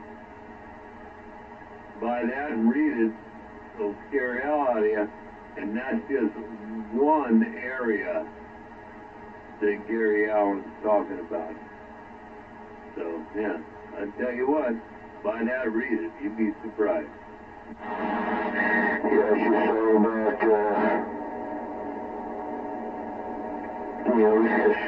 statistics, what people actually do with them. It was just taking, a perspective, Like if something like that happened out of the ordinary like that, like if, if all of a sudden there was no more night anymore, it was daylight. 24 hours a day, 7 days a week for 1,000 years. I don't think people can handle that. But I think they would kill each other. Everybody would go mad, right? The total opposite. Well, it's kind of like what happens with, coming up Saturday night, Sunday, right? Daylight savings. Goofy stuff happens. Yeah, this is reality. It's just, think about it and get past all the bullshit, what you've been. You have to unlearn what you have learned and then learn the better stuff, right? That's what you have to do, man. That's what you got to teach your damn kids to do. Yeah, right. Well, a long ways to go. But anyway. Hey, we've achieved, I think we've gone past a lot of that, and I don't think we want to look at what the kids are, what they're forcing the kids and stuff to learn now, and I don't think it's has anything to do with where we are. Well, I'll tell you what, Cougar. I know what you're saying, and if 5 years ago, if you'd said that to me, I'd say, yeah, you're right. But I think, just from what I see from people I know and, families I know and their kids, I think things are changing a little bit, and they're coming back around. I don't know why this is, but I just kind of get that impression. I mean, my own grandson he's in college now, but he's, you know, he used to be a video gamer and guy like this. Now all of a sudden, that's not too important. Of course, he did, you know, he's at the point now where in college he's interested in that other thing that, you know, the opposite sex, if you will. And so I can understand that, but, you know, this is what makes life function and the world go round, so there you go. That being said, I still think I see some changing in these younger people and getting away from a lot of stuff that, at least for me, I would say they shouldn't even been exposed to in the first place. But that's just me, my thought. Well, you know, you go over the perspective over you want to look at it. You can look at the laws and, you know, what these people tell everybody what to do and all confined in that. And then you look at the bigger picture and it's okay. You know, we're right here, right now. There's Mother Earth down there. Look at Mother Earth, look at the resources, and look at the atmosphere, look at the technology, look at the progress, overall average of progress, and diminishing supplies, and increasing population. Ooh, what are we looking at here? What the hell did I just describe, man? It's an equation. Yeah, look at the big fucking ass equation. There it is, man. Okay, man. Well, this... Yeah, you better start putting condoms on, otherwise, Mother Earth's gonna be in trouble, right? You said it right there. You know, China tried it. Didn't quite work the way they figured. And if you look back on what you and I talk about, back in the tribes and stuff, you know, you started off at some point. You had a tribe and a chief, and your commune got a little bit bigger, elders, chief, and everything like that, and pretty soon, maybe one of the bucks wanted to branch out and go his own way, and so they did. Whether they moved off a long way or short, doesn't matter. But now they are developing their own tribe, their own thing. That's how all the tribes got started, man. That's how it works. And all around. So, but they respected each other's areas because they had removed themselves from where they grew up in and stuff. It also dealt with the physical problem of interbreeding, right? So you had that going on. Whether they knew it or not, didn't matter. It just went that way. Mother Earth, again, taking care of things. And so you roll that forward and how it got all fucked up, I mean, who the hell knows? And now you look back on it, and that wasn't too bad. Except it proves the point. Always constantly expanding, getting bigger and more, and like you just said, pretty soon you're gonna do one of two things. You're gonna fuck yourself off of the table so you can't eat anymore, and at the same time there ain't gonna be enough food produced for the amount of people. So got to change at some point. Something's got to happen. Well, I think I described it quite a few times, I know I have over the years from time to time. You know, humanity or life, period, whatever life form is just like a gigantic petri dish. You know, some agar in it. You know, if you're a scientist, genetic science, all that. And put bacteria in a petri dish with agar, what does it do? It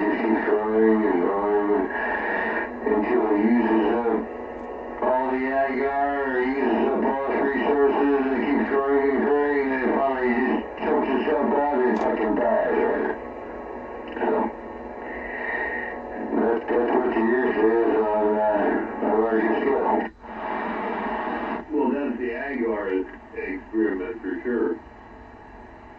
And, you know, if you run that out to the length, as things develop and the things get more knowledge, whether they're people or whatever, things, beings, whatever, get more knowledge, they find out, oh, Agar is gone now, but we can live on this, we can live on that.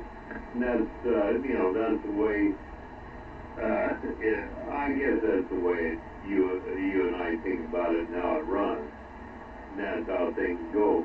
But that being said, I'm still more off to Mother Earth because you've only got so much time here. Give it the best. Show it its best. Try to treat your offspring and show them the best because you've only got so much time.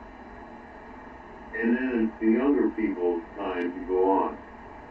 And, you know, that's where I am.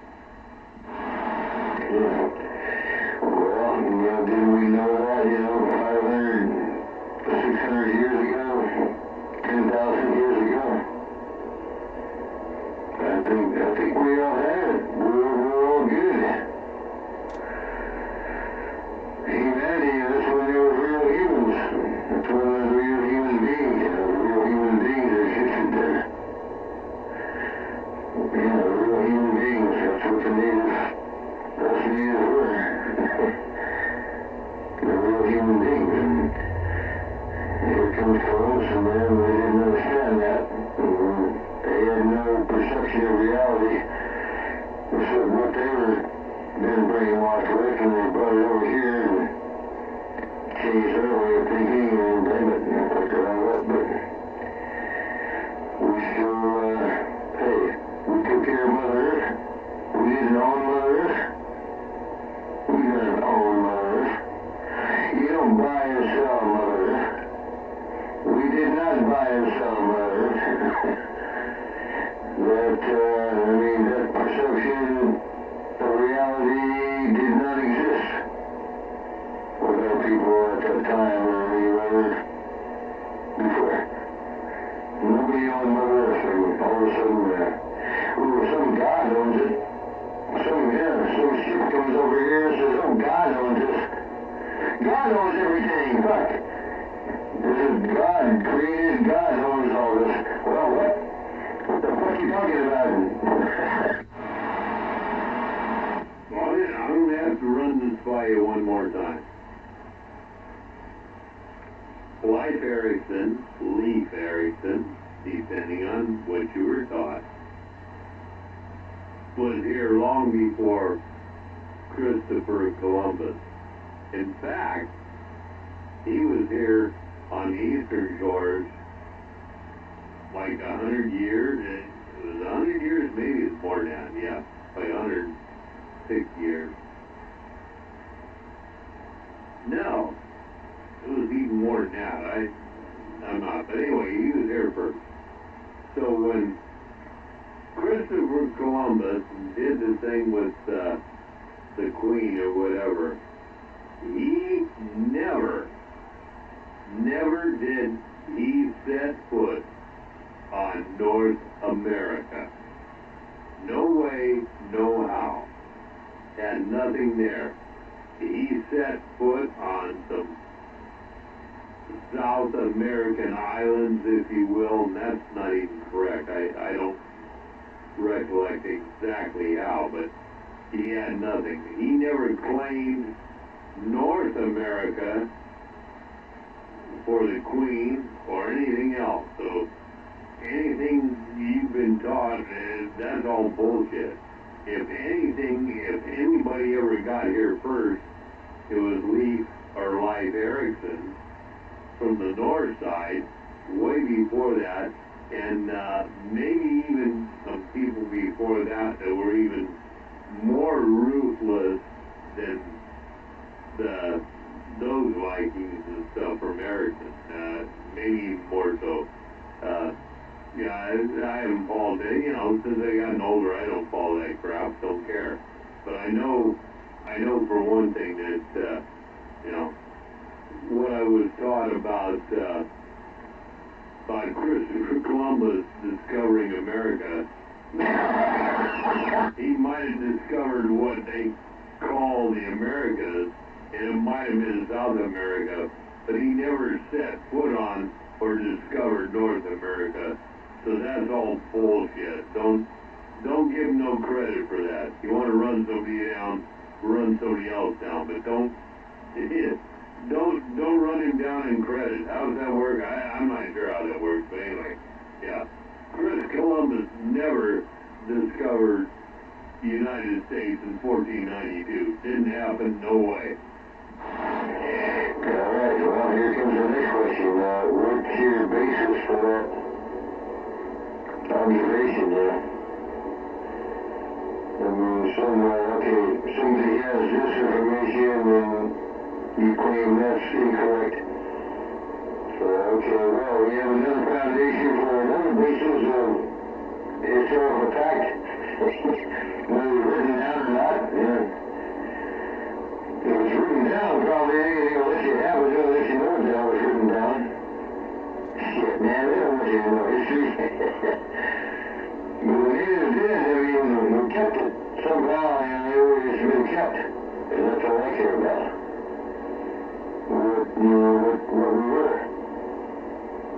What we've been, for thousands of years, that's most important, but... Yeah, man, it's all hearsay. It's all, okay, well, who wrote this or who said that, is your basis of fact, right? I'm confronted with this myself. I have to kick myself in the ass all the time, okay? Well, somebody, okay, this is fact over here, this is fact. Okay? Well, there's got to be some basis of fact here, because that's what it's all supposed to be, right? Everything that we believe in or think about is supposed to be on the basis of some kind of fact, right? No, I'm with you 100%. That's just like what I just told you. That's why you're questioning it and saying that.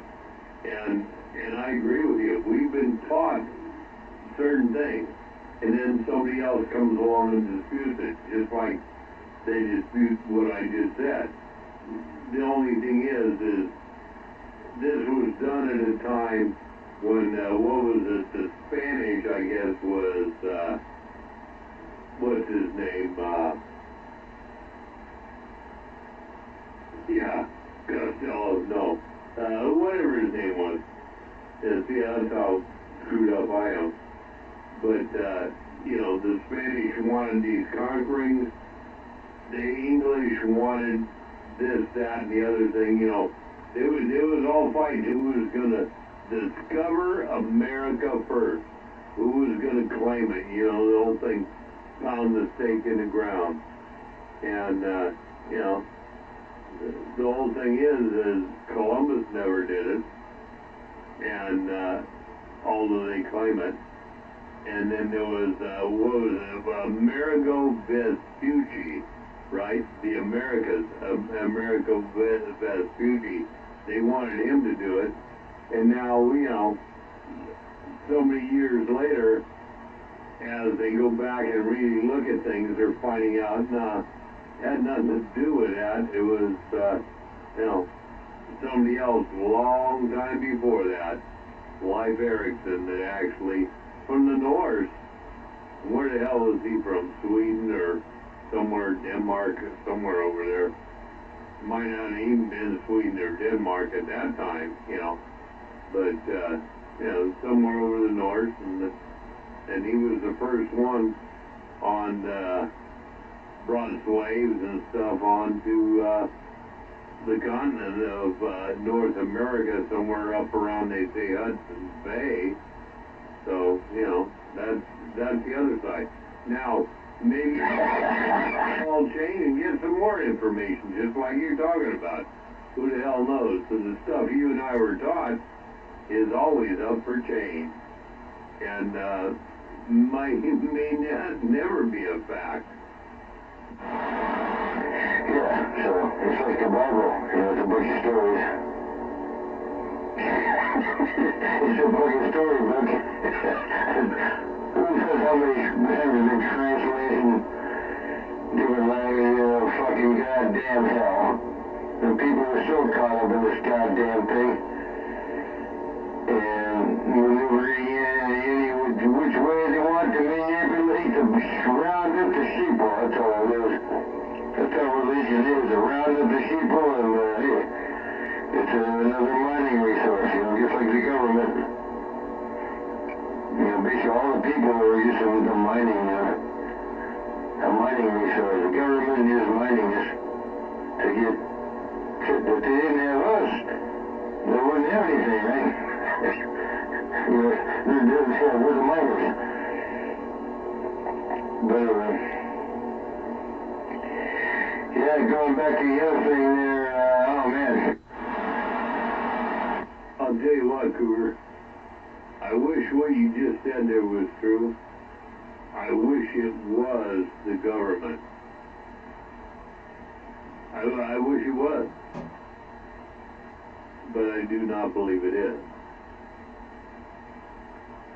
A lot of people, or a few people, think about it as a few people, and maybe a dozen, with so much money, so much wealth, they control countries.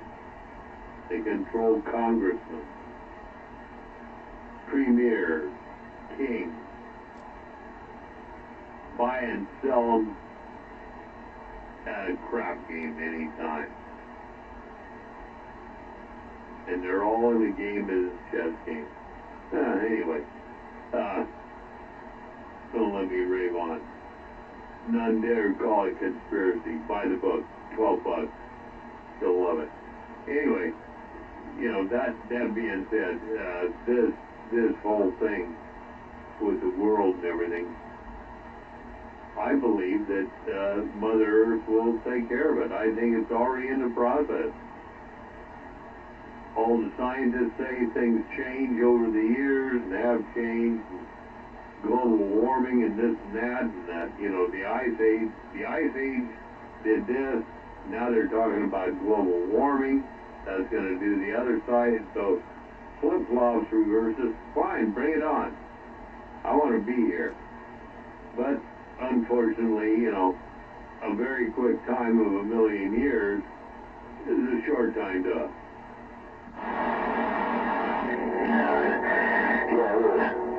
You gotta get past all that, man. You have to get past all that dogma and all that bullshit. That's why I like to stay on science, man, because there's nothing wrong with the universe, okay? That's the first thing people have to learn, that there's nothing wrong with the universe, okay?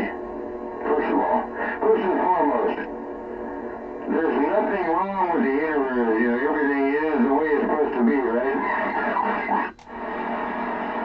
Well, for you and I, there's nothing wrong with the universe. I don't really care. But who's to say what's right and what's wrong with the universe when most people can't even say what's right and what's wrong in their own relationship? So we got no business parting with that, I don't think. This is just the way we came out. This is the way atoms and the periodic table of the atoms came together with this amount in the Goldilocks zone. We got to get in the Goldilocks zone first and foremost. We have to be in the Goldilocks zone, otherwise we wouldn't be here. If we didn't have the Goldilocks dancing around, we wouldn't be here, right? One of the best things I ever heard, and I can't remember who said it, when I heard it, or whatever, I was younger. Was very young. And there was some, and I'm going to paraphrase because I'm not 100% sure, but something like, I know who I am, and I know what's going on. You may tell me this thing, that thing, something different, but I know I exist and who I am because I can think. Yeah, that's EST training. Mom went through it. I don't know how they got turned on to it, but I'm glad we did, but yeah, it's just a reality training. EST training. It's actually kind of Burt Reynolds in a fucking weird fucking thing, yeah. You go in there and get it. You gotta get it. That's Warner Earhart, yeah. Look up Warner Earhart. Ooh. Never getting dangerous here in the thought, and you know, talking about reality and real thought. Okay, here comes Warner Earhart with the EST training, right?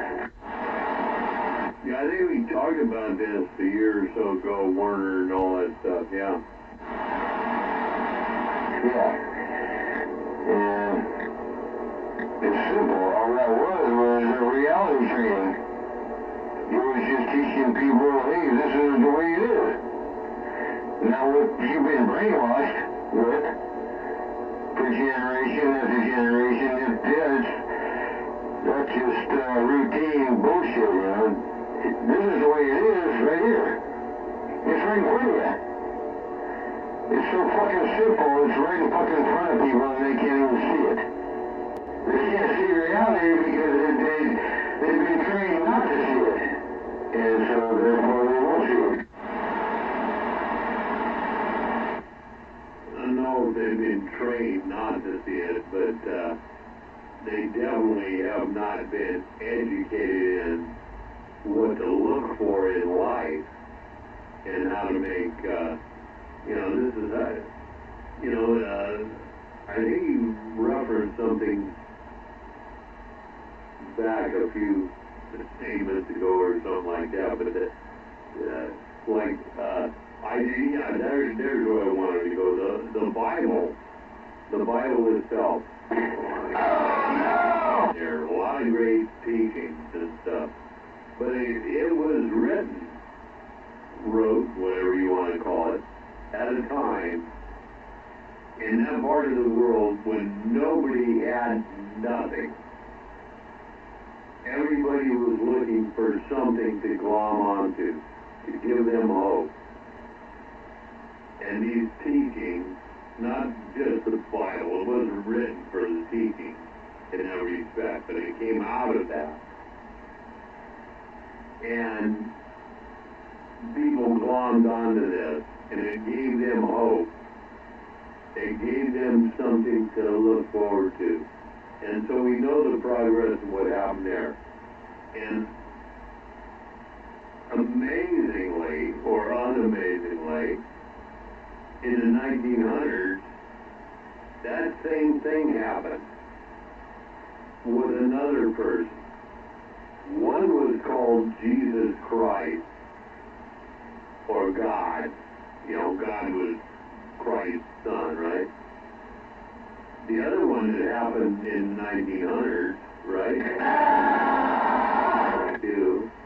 Was that all Hitler? The same thing. Brought about amongst the people something for them to give and hold on to when they had nothing. Just amazing. No, you look up, you look down, and you look all around, that's reality. But deities, that's the worst thing that ever happened. Even to the native people. Somehow they got deities mixed up in their stars and stuff, I mean, really too much reality, I don't know, man. And then you got these old guys and all that.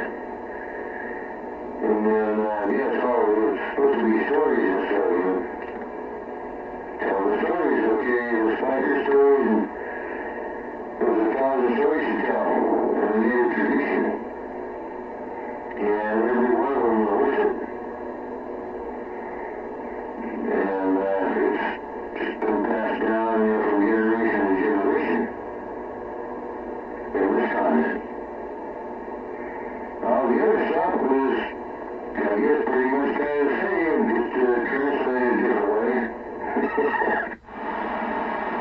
Yeah, well, deity is, just a supernatural being.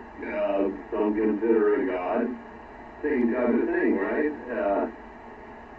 Like you said, like you and I talk about, it's, I think that's more believable because one God tribe can have this deity, the other one can have that. The greatest thing is what you and I talk about is it's Mother Earth.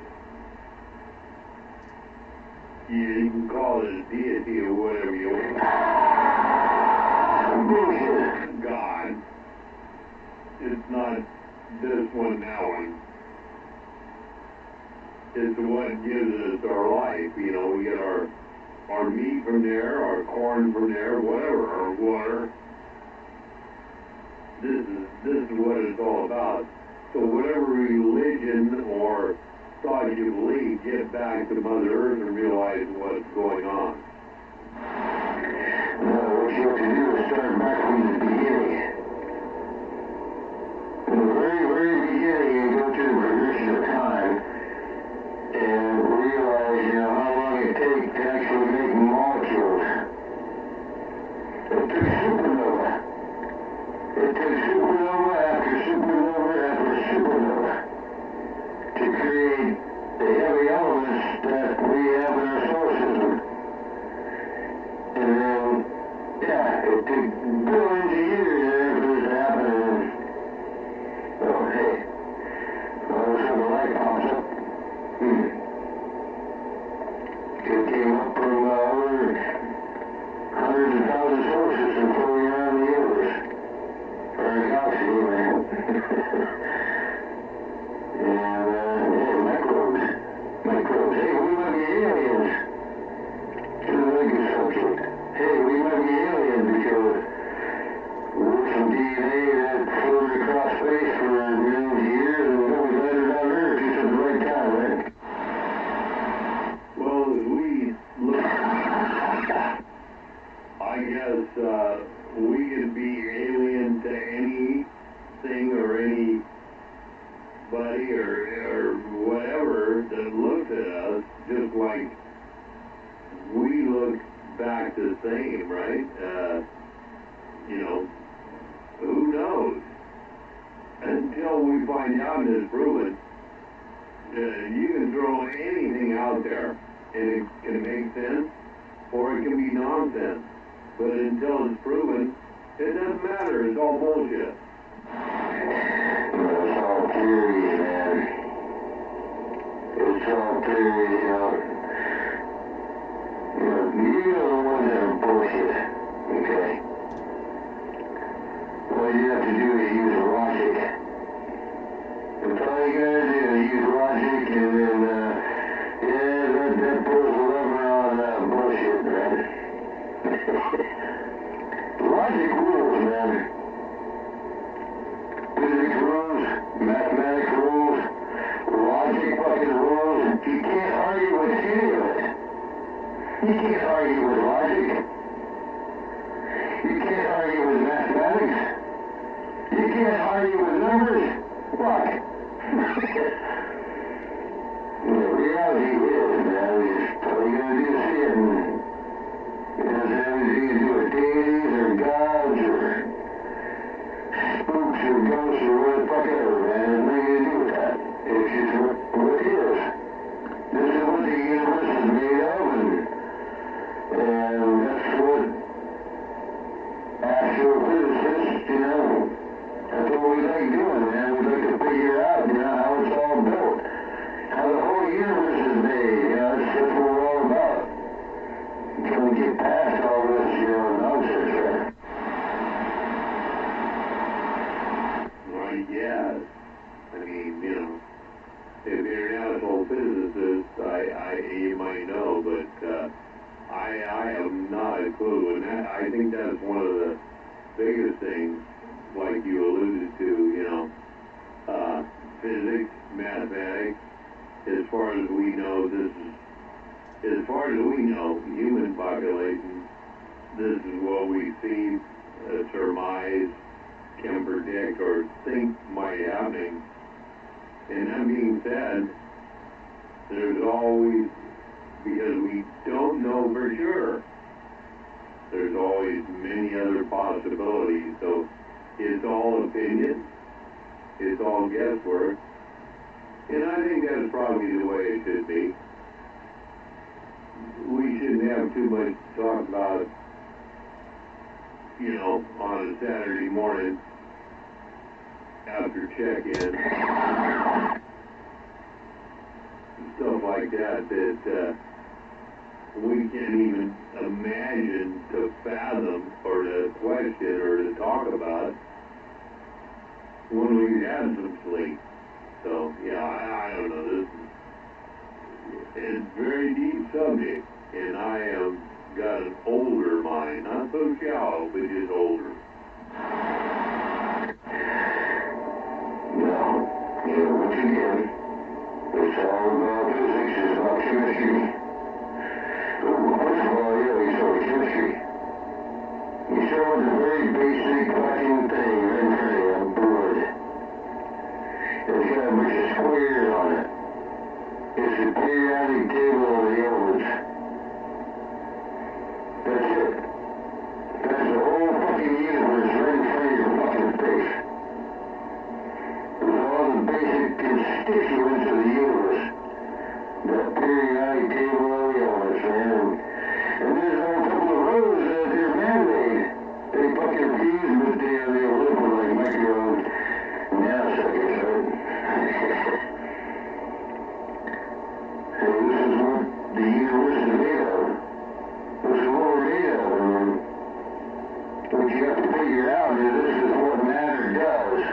This is what the basic periodic table of the elements does.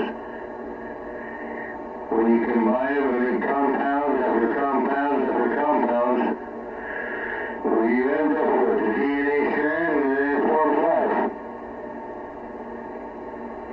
With all the natural ingredients to make it happen, man.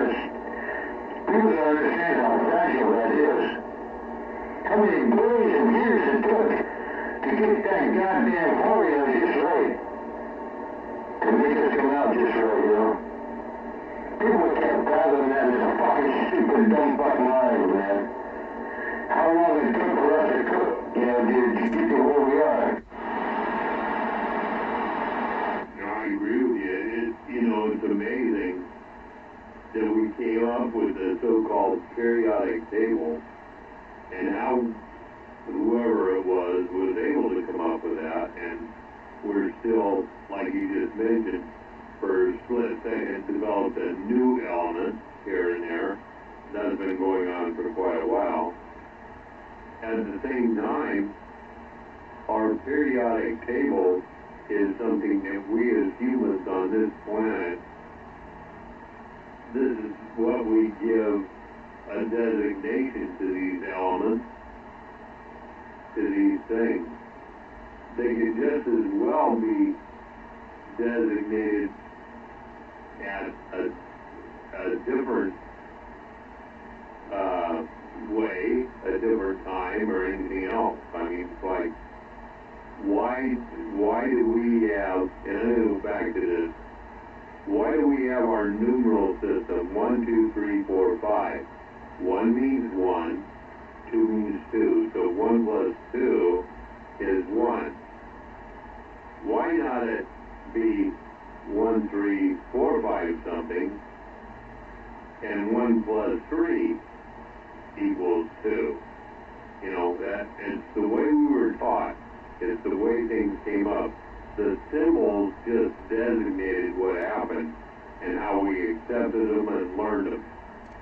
You could change those symbols to anything, anyway, and teach individuals, and they would still come up with the same end.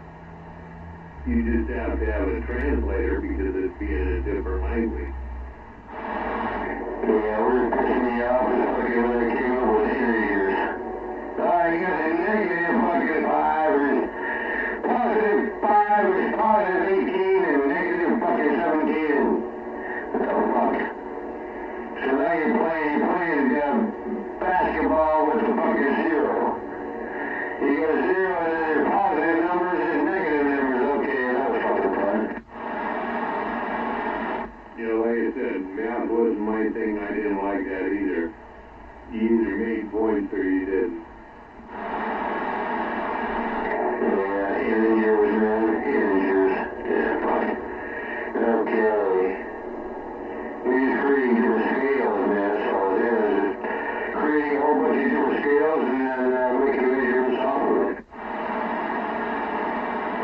You know, like I said, I don't even know. I mean, you know, you start off with 1, right, or 0, and then you make a point, this and that, and then all of a sudden you have less points because you made more.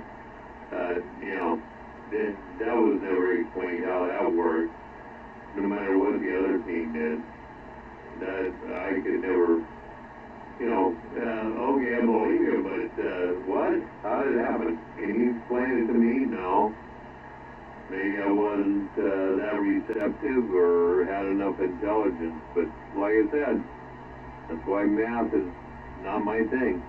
Even though I know it's a great thing, it's not mine. Okay, I got something that's gonna blow everybody's mind if I have enough power to say it.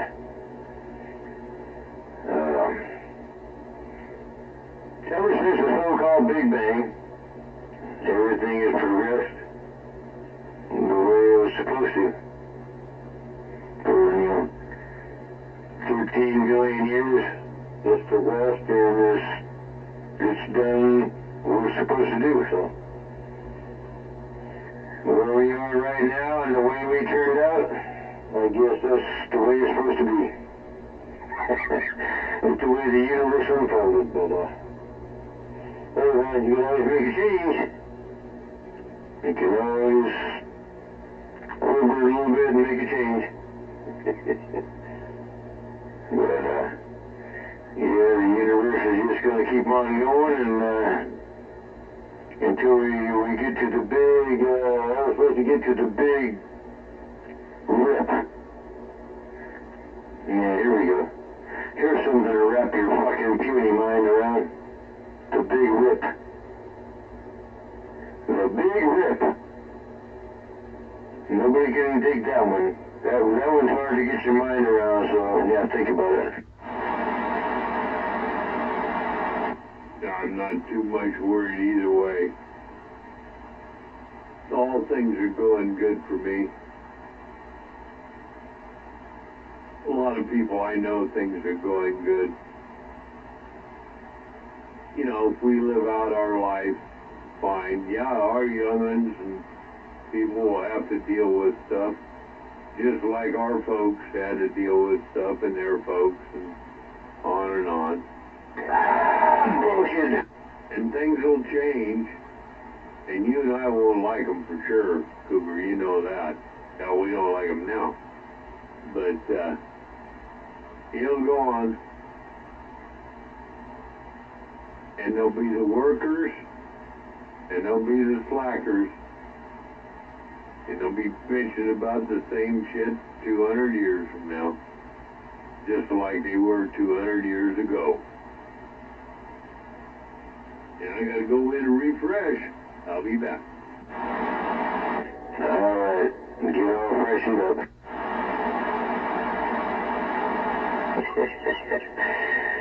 Yeah, good stuff, man. Yeah, man, there's a lot of stuff to wrap your mind around. And it doesn't have anything to do with bureaucracy or the way stupid people think. And it's way past, yeah? It's a different realm. It's actually the realm of reality, and what really exists, it's what's really there. It's always been there, it always will be, it's not going to change. But, those people don't want you to know that.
some of that? I don't think so.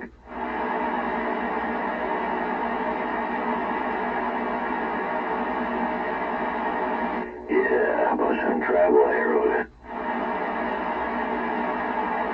Right in the back. No, right in your face.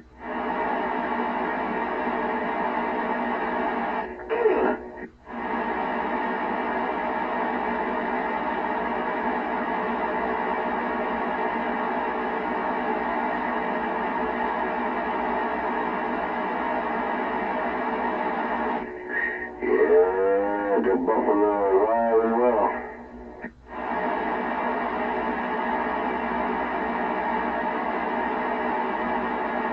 No, the bison are alive and well. Buffaloes on other continents.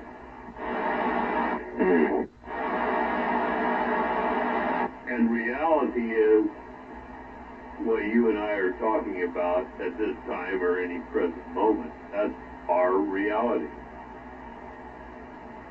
Everything else we don't know.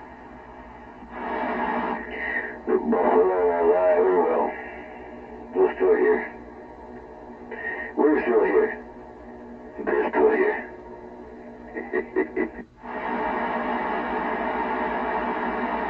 No buffalo on the northern continent unless they've been imported.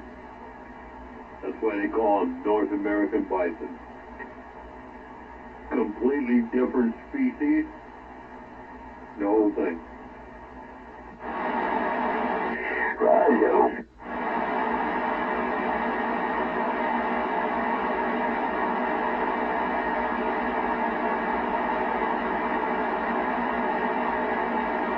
Yeah, that's why some of the information I got was incorrect. Now you look it up. There's the Cape Buffalo. There's another Cape Buffalo. There's one or two others. There's only about three. But the North American bison, even though everybody calls it buffalo, is a completely different species. And you can look it up and it'll actually tell you that. That's what I learned from Dad with his association with the Indians and stuff, right? Yeah, I mean, so in years past, or after that, you know, checking it out, hell yeah, it is exactly that. Yeah, as long as wherever your information is coming from is, you know, the truth, you know, where it really is. Like I said, you know, don't believe everything you hear, everything you see. Chances are it's going to be twisted from what it really was.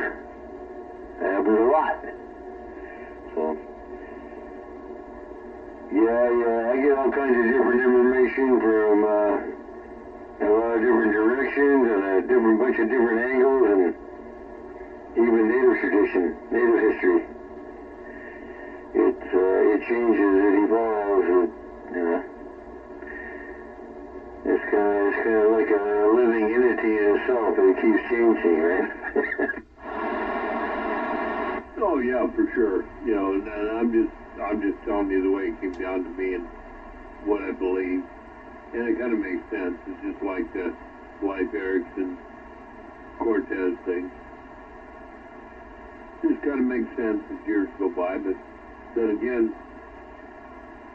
and this is again what we were just you were just talking about. Don't believe everything you hear or think or you get told, but at the same time we're brought up in schools and we're taught to believe this, and that. And nowadays, for sure, a lot of things that I was taught in my days are being proven not quite right. So there you go. Yeah, history is written by the writer.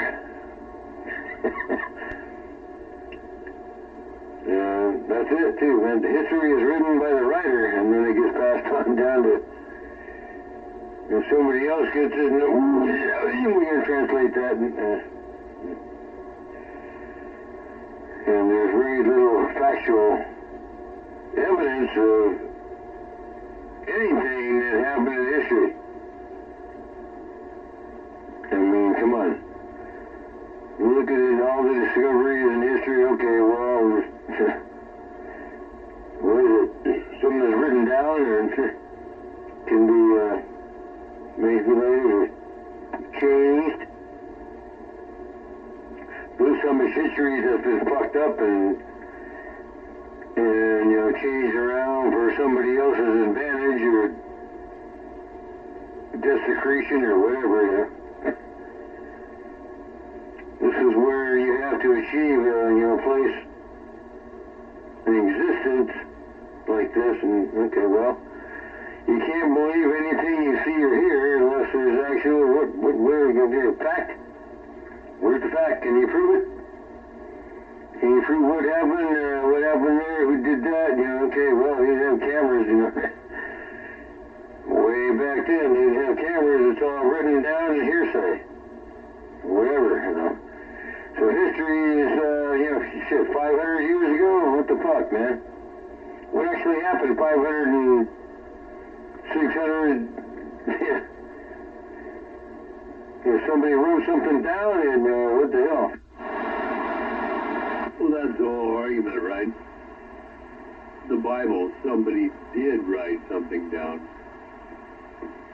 That's that side of the story. But that being said, what you were just talking about, hard to have proven facts about anything that happened at any time unless you were there.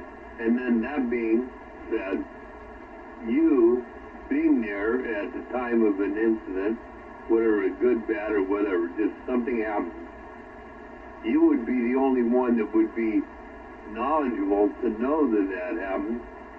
And that only can happen because you can think and you can discern. Well, somehow there's recordings that go back over 900 years, apparently, according to John Trudell.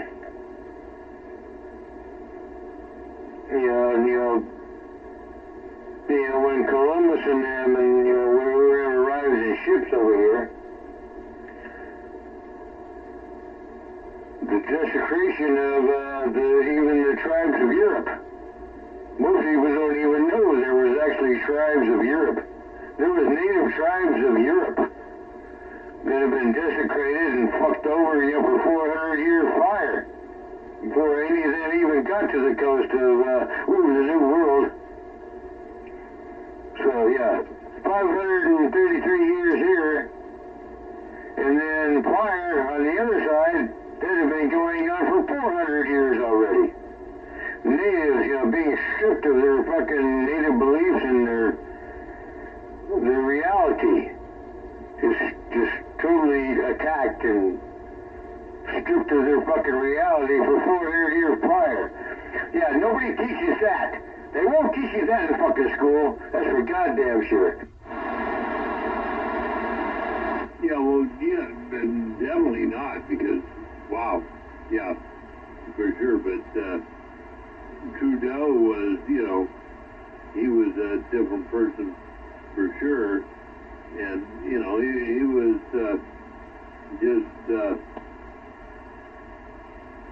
he was a musician, right, that expanded the music, so, you know, that's basically who he was. No, I'm just getting down to the basics of what actually happened, you know. That's all you can do is get to the ground floor. You know, I mean, there was no details at all. It's just whatever had been written and whatever had been passed down to people. He got this information from somewhere, and I know it's not a bullshit either. I mean, it's got to be some kind of basis in fact, because it all adds up. It's an equation. You it's an equation that adds up and then it makes sense, right? So when something makes sense, you gotta go with it. So, yeah, what it all boils down to is that these kinds of people attacked fucking natives, man, for, over 1,000 years. They attacked the natives and the way that they lived their lives, and no matter where it was, South America, North America, Europe, Asians have their own thing going on. I mean, I don't know what's going on over there. What happened on, but that's shit probably nobody will ever know. All we know is where the native tribes were and what happened to them. And these other people, figure out what happened with that DNA. Something changed, something happened there, and then it just turned into a super aggression. Because native people, for thousands of years, we didn't have any aggression. We didn't own Mother Earth. There was no aggression. We were happy with what we had, and everything was cool, and life was great. But here comes these other people with aggression and thought they needed to conquer and have that fucking ownership mentality, and it just fucked the whole goddamn world up. So now everything got tainted, right? All the cultures got tainted with that way of thinking, and that's what happened. All the native tribes, got tainted with the white man's way of thinking, you gotta own, we own you, there's a God that owns everything, and damn it, that's not the natural order of things, but here comes this imaginary God that owns everything. Okay, here he just fucks it all up, right? And completely destroys the Garden of Eden, what used to be Mother Earth. That's what it was. 1,000 years ago, who was Mother Earth, all the tribes and where they were, all the countries, so we lived in harmony with Mother Earth. Mother Earth took care of them, and they took care and respected Mother Earth. And it was perfect symbiotic relationship. Now everything's all way off balance, or what the hell happened here? Well, you know what happened there as well as I do. Too many people listening to too many other people talking about too much bullshit. The majority of them don't even have any idea what they're saying, let alone understanding what's going on, like you said. So it's just unfortunate that the younger sex, younger than myself, don't understand, what makes life roll, what makes it happen. I think in the next 4 years, there's going to be a lot of people upset. There's going to be a lot of people broke, no money. Going to be a lot of people unhappy. Where it goes on after that, I have no idea. But I know you got to break down something and change a lot of things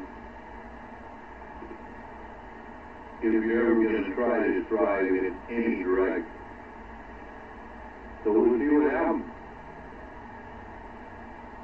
Meantime, you and I are going to do our thing, talk on the radio, and enjoy ourselves.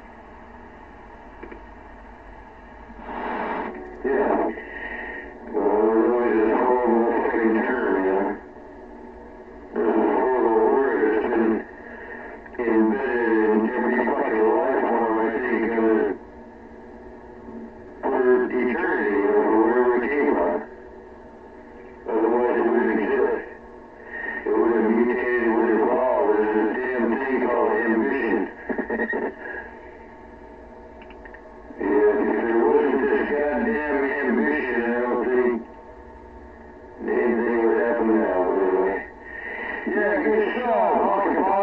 good stuff, man. And we're all fortunate to talk about good stuff, man. Thanks. Oh, thank you, man. It's all good, you know. We shoot it fast. Solve the world's problems. And they don't pay no attention to the world, that is. But it's okay. We come back next year. We come back next week. We come back next month. We do it again. Yeah, people don't realize everything got a time clock. Yeah, consumption rates have a time clock. Everyone out. Everything's a big hourglass.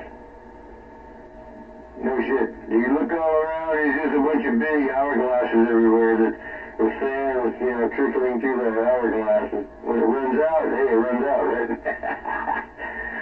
All right, dude. Have a good one. Catch you around. Yeah, 4, man. About another 4 years. I'll be minus 20 years out of that time. So I'll be listening, though. Working on some stuff here and chewing on some pistachios. 429. Take care. I'm out of there. Well, I'm looking forward to it. When I get up there, I can test, we can do some antenna testing, Yeah, I think we should have some north and south shift going on by then, next couple of years. Yeah, I'm counting on that. Yeah, it's what the right timing. And, get that beam constructed and put up, and I can point it at you, and, you can let me know how it's working, And yeah, that you do that. Like I said, 469 going to work on our antennas and get them straightened out so they're tits, and get you up there and do your thing.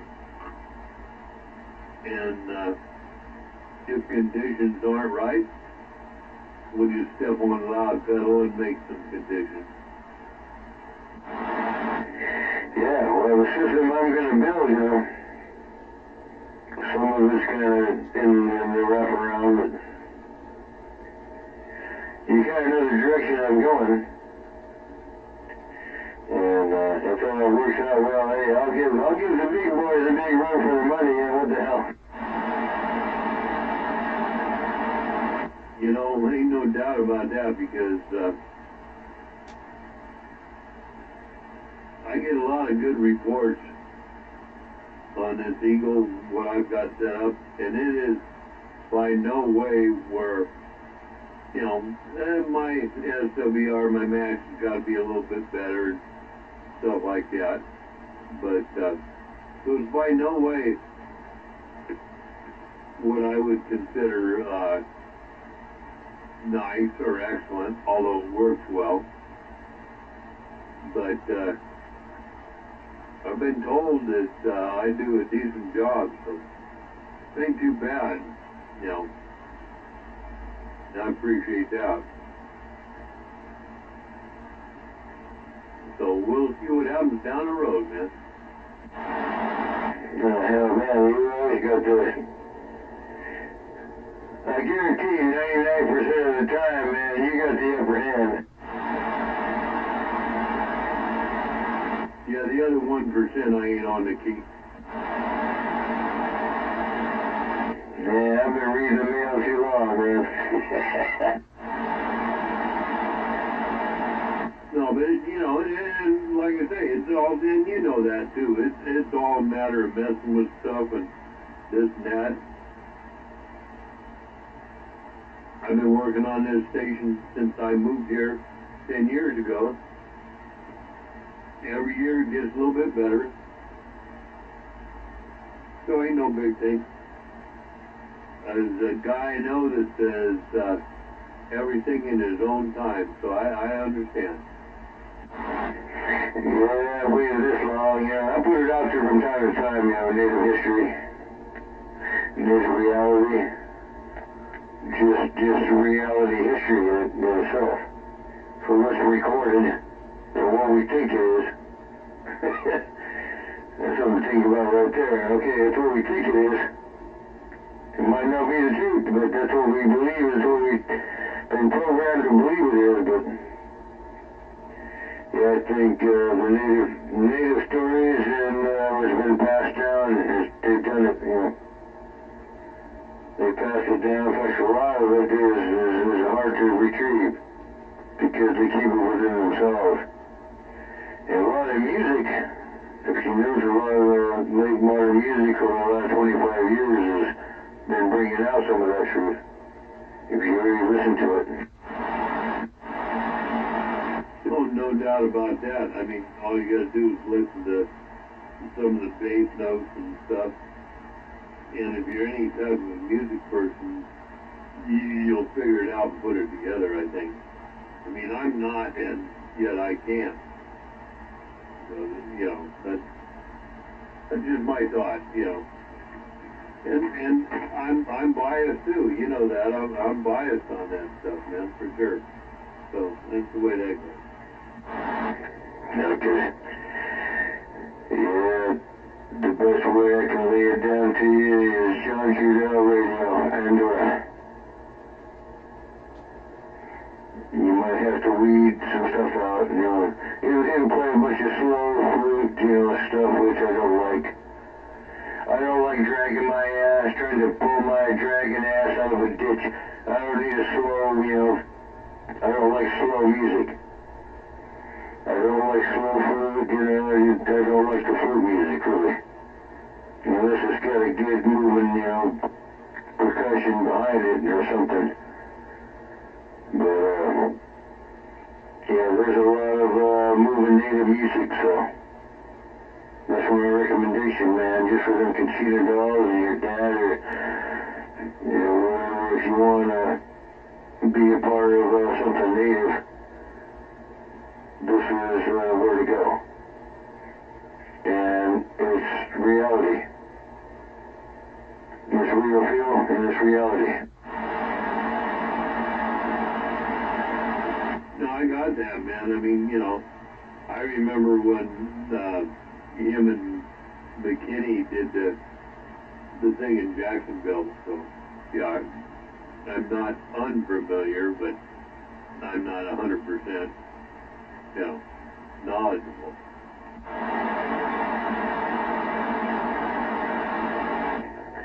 Yeah, it's just an easier way to convey to people, you know, what native tradition really is through the music. And that's why I recommend, you know, John Trudell Radio. It's the truth, man. That's all it is. It's the goddamn fucking truth. You might think it is, you might want to believe it. That's what you're trying to get past, you know, the believing crap. You don't want to believe, you want to think. Yeah, believe is a passive word, think is an active word. Yeah. You don't want to believe, you want to think. Yeah, okay. It's like the ESC training. Yeah, we're to say something like that to you. Yeah, don't believe, think.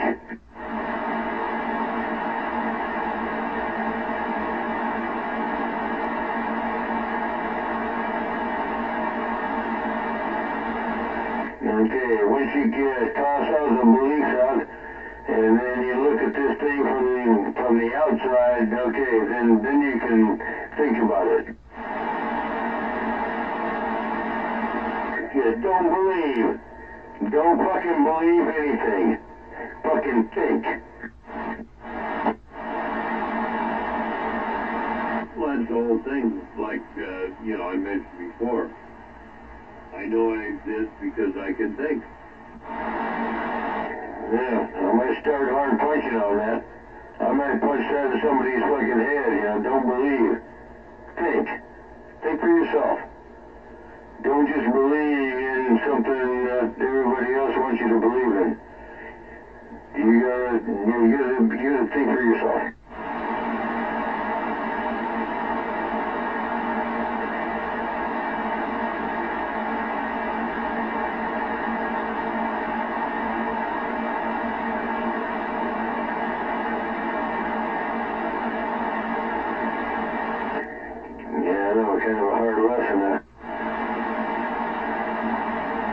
for some people, I guess. Oh man, it's like going through hellfire, man, because they can't get past that. It's a hard thing to get past, man. No shit. It takes a lot of work to get past that.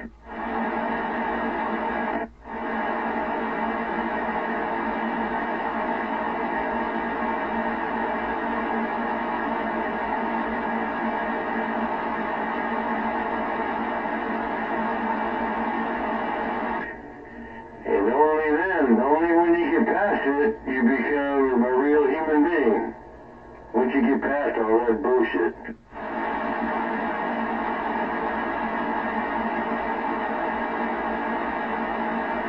You know, that's a great statement. I don't know, as long as there are human beings, if you'll ever get past the bullshit. Well, like I said, you know, that's what John Trudeau says. I mean, it makes sense, you know. All those people came over here across the ocean, and then,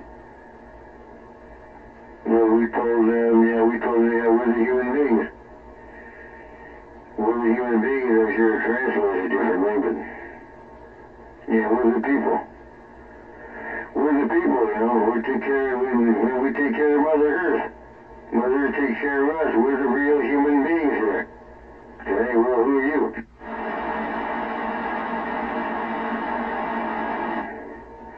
Yeah, obviously they're not human beings because he came over here and destructed everything and ruined everything, and they're still ruining everything. Shit. It's just an ongoing process for 500 years. So that doesn't tell me that those people are human beings.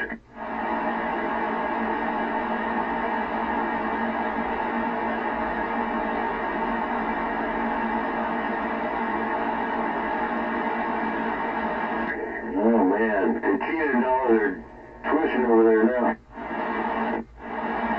No, actually, they're pretty quiet. I think it's got something to do with, you know, they don't recognize that it just sun up, sun down, but I think it got something to do with what we call a time change.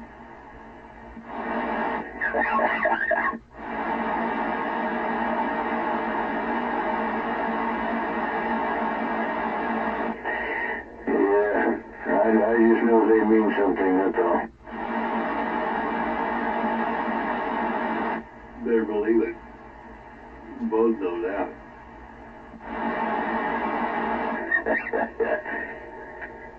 Yeah, I've seen a lot of native medicine. Yeah, actually a lot of it went to waste. Some of it was destroyed. It went to waste.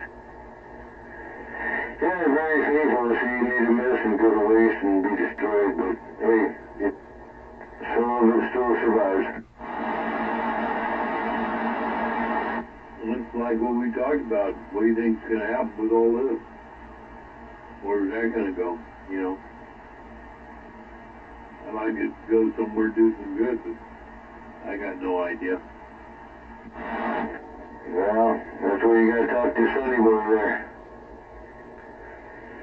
Or your daughter or Sonny Boy there. Teach him what I mean. They don't want nothing to do with it, man. They thought that was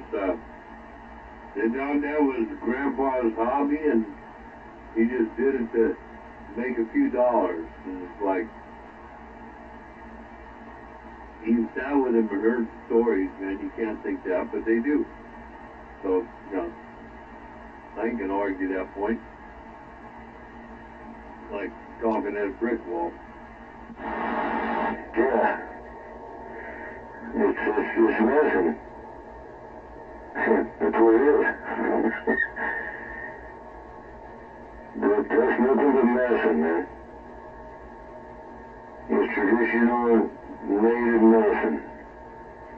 That's what those things are. That's what they represent. That, the last part where you said that is what they represent. Traditional native medicine or life, if you will.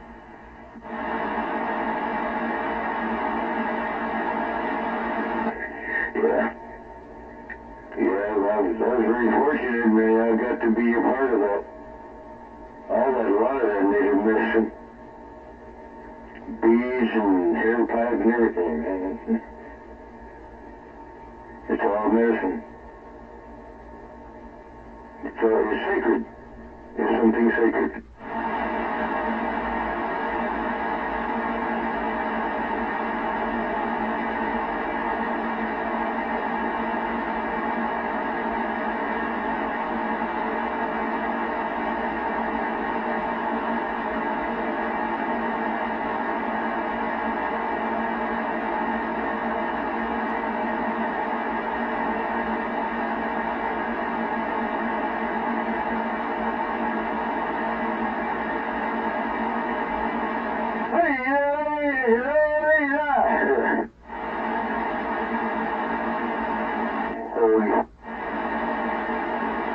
Now you gotta be careful trying to do that because you come close, but still sound like somebody picked you up by the short hairs. Yeah, well, sometimes native songs sound like that. I'm not tripping. You tripped over your own shoestring. Yes, sir. I'm not tripping. I think I'm about ready to shut this thing down. Been gone on these pistachios, man. Be careful, I eat a whole 1 pound bag, and I won't be liking that in a couple hours after that. So, right now, let's call her quits. We'll catch you manana, man. Take care. Yeah, those are red ones, the red pistachios, or the green ones? They're just the natural ones. They're just called wonderful pistachios. Yeah, me and Mom, I love pistachios, I can't chew them anymore.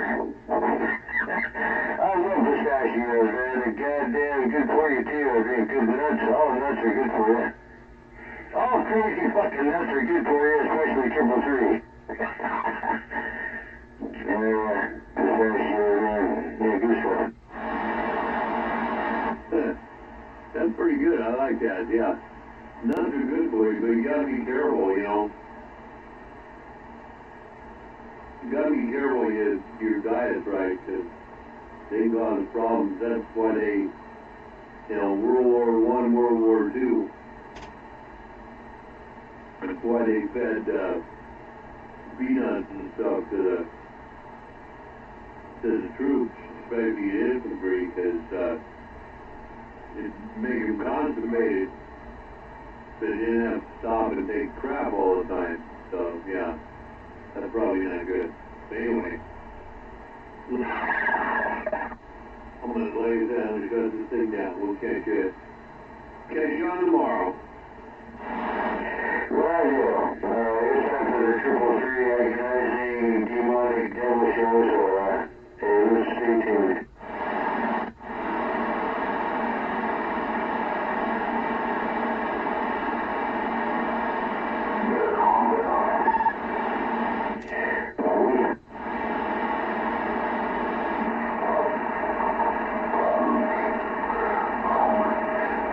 Yeah, there's problems. I'm throwing all these pistachios shells in the garbage can, and they didn't quite make it, so now I gotta wait till tomorrow, because I ain't doing no more tonight. They're all over the floor. It's like old, come on over and drink a beer, it's like old times, except it ain't peanut shells, pistachios, so you flush your ass. Honky's back out. Well, they remind me of a great place down in San Jose called St. James of Philly. Peanut shells, pistachio shells, any kind of shells.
that thing figures that one out. Anyway, how about some April wine, huh? I want to hear some April wine.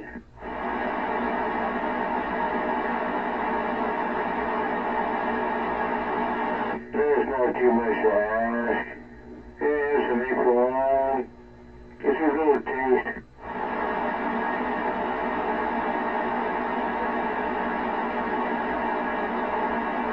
It's almost April. It's almost April. Come on, we're a little bit April wine early.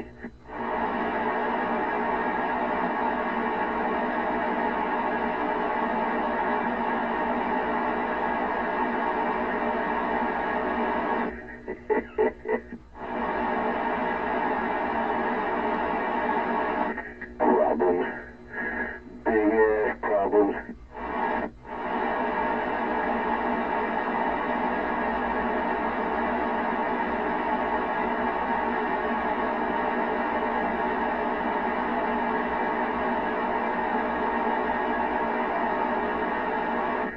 Who's got the bigger problems? Yeah, taking bets. Taking bets. Slap them down. Who's got the bigger problems?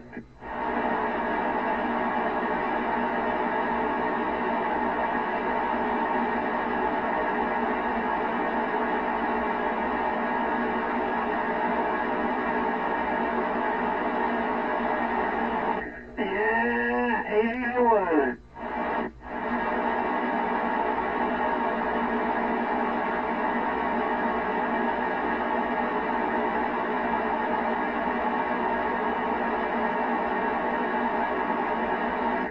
Yeah, so what happened at the racetrack? 81 loud.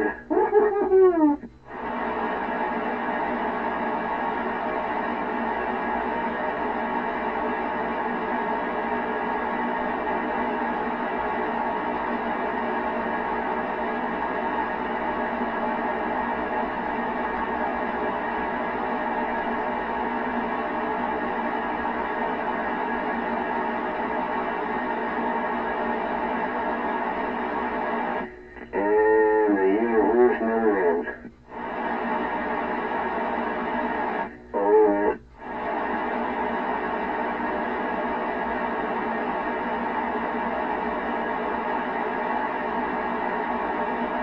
oh, here comes quantum theory. Here comes dark energy. Ooh. Dark energy, what the fuck is that? Ooh. It's not the strong force, but it's just like one of the other weaker forces.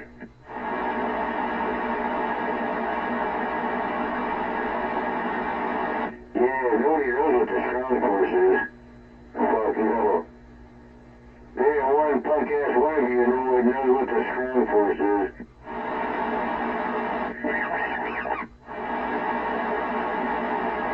No shit. Not a goddamn one of you know what the strong force is. It's about 1 billion times stronger than gravity. Nah, yeah, bitches don't know shit, do you? Well, go get an education.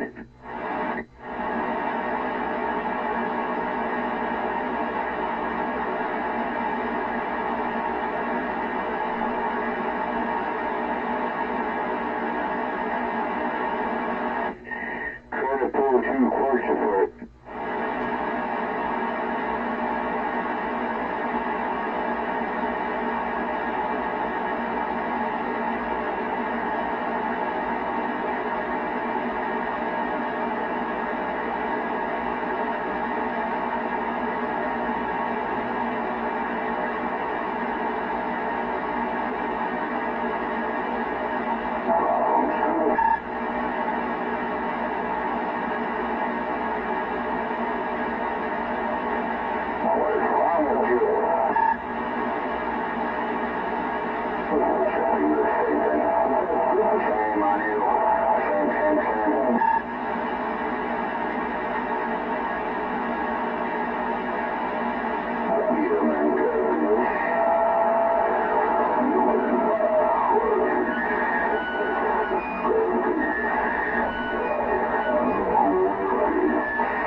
anything to do with reality?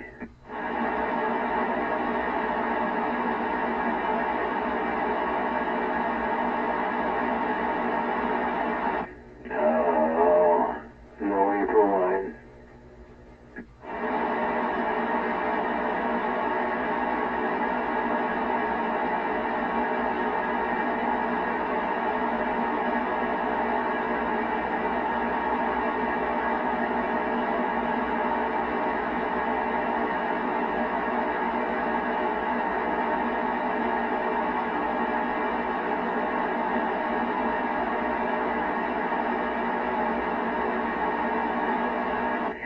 Yeah, how about docking, man?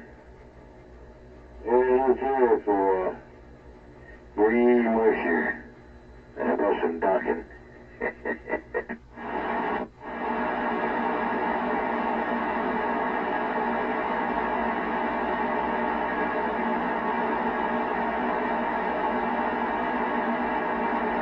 Yeah, it's not low.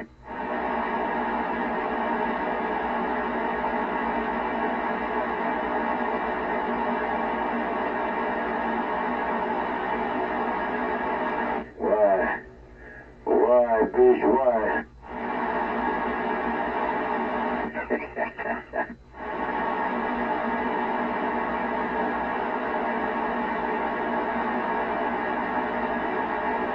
Yo, Rosie's butt rock songs.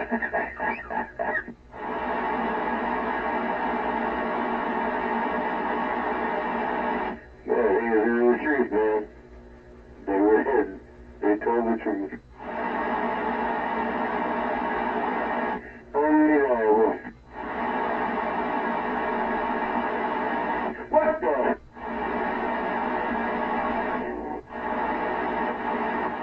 Calm down, calm down.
You think you couldn't find it? You're fucking stupid. We can find any one of fucking you come on your sick sick. We're uncomfortable with it. You're a psycho, let's go.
You can't argue with gravity.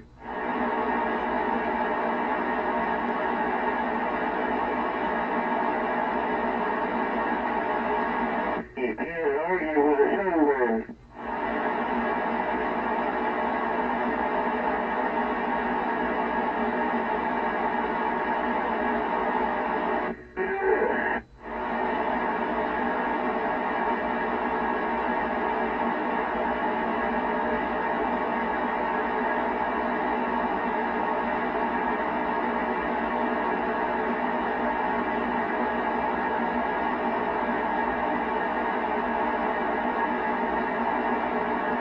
You can't argue with freezer burn.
definition of tripping? Your multiple meanings.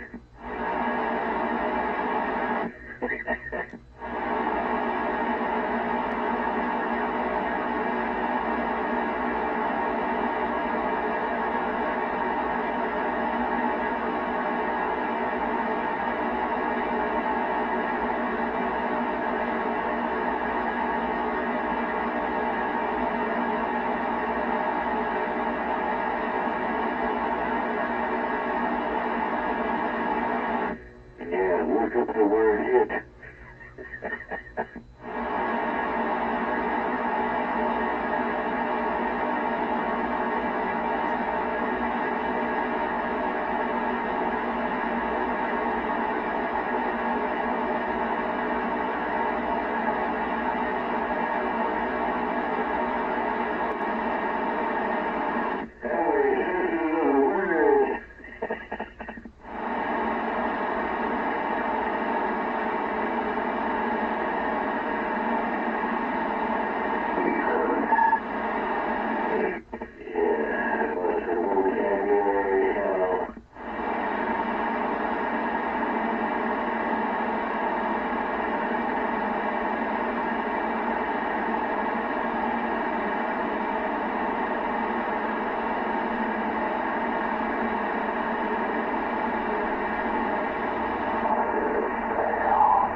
life is just a fantasy. Can you live a fantasy life?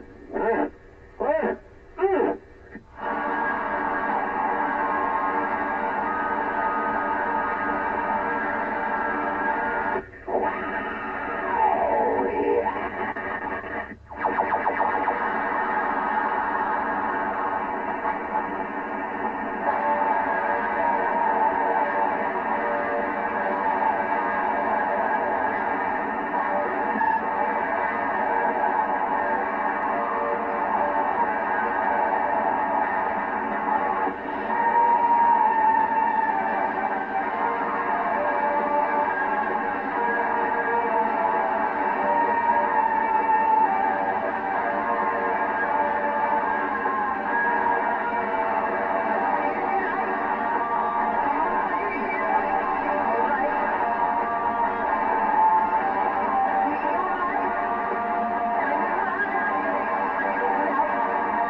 making the fucking change, man. There's a story there.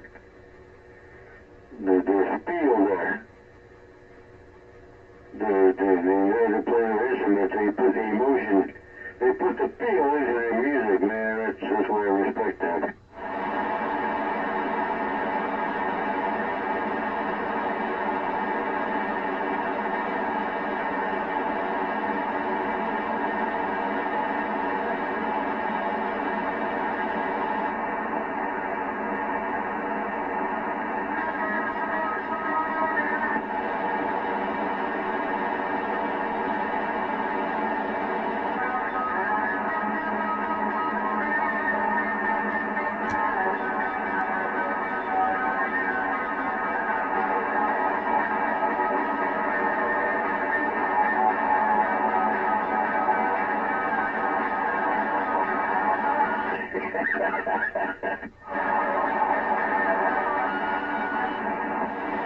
Yeah, it's not love. It's not love. It's not fucking love.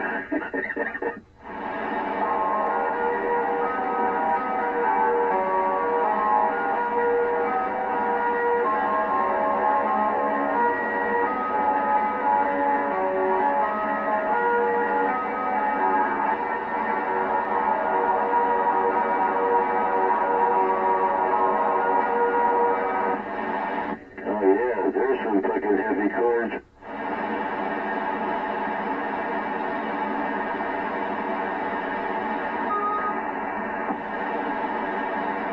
Yeah, a bunch more heavy chords.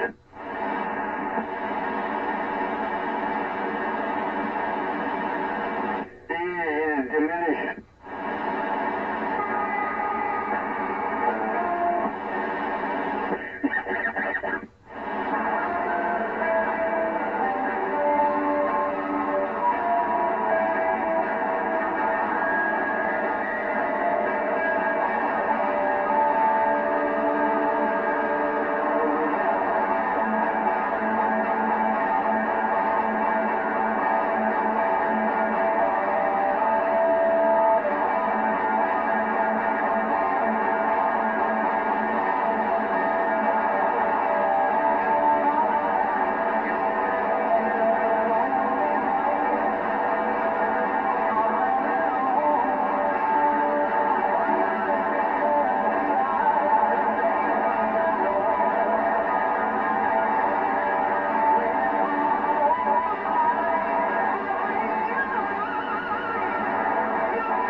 I'm the reality warrior.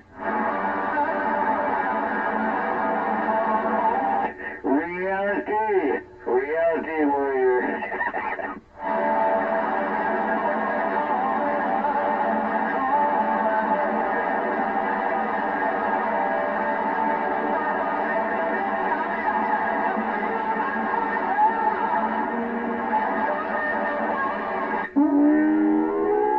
Oh man, whatever.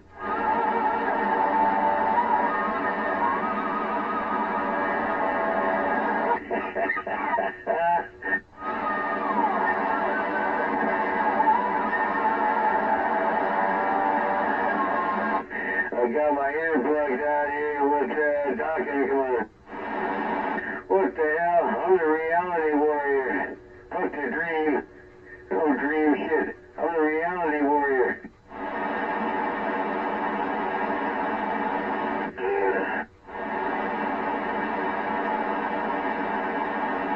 Yeah, there changed that lyric by now.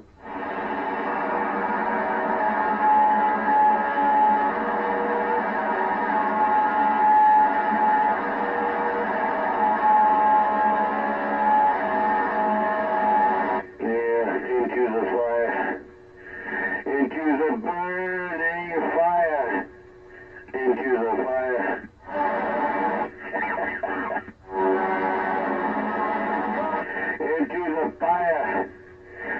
the fire. Ooh, into the fire. Into the fire.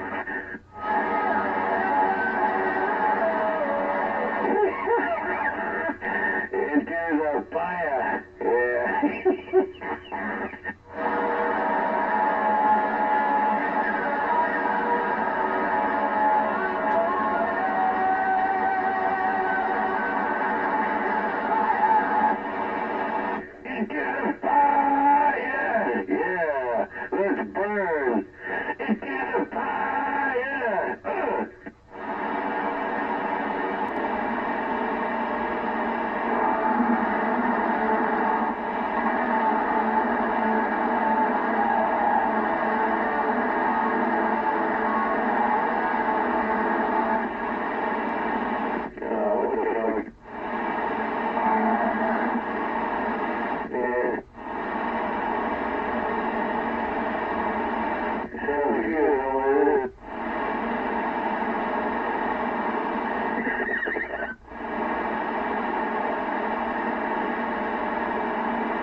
darkness of your mind, oh damn. In the darkness of your mind, yeah, find your mind.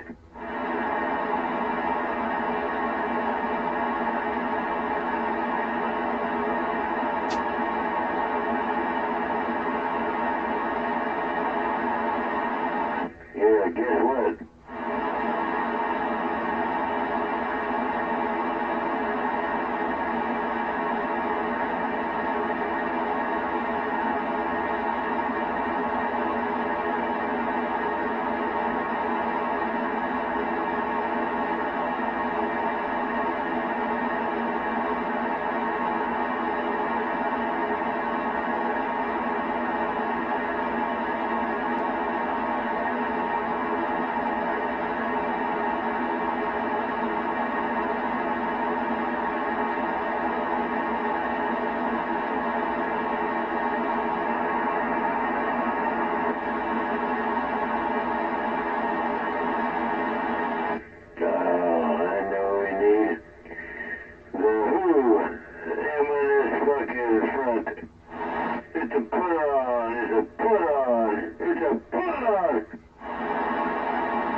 It's a fucking pull-on.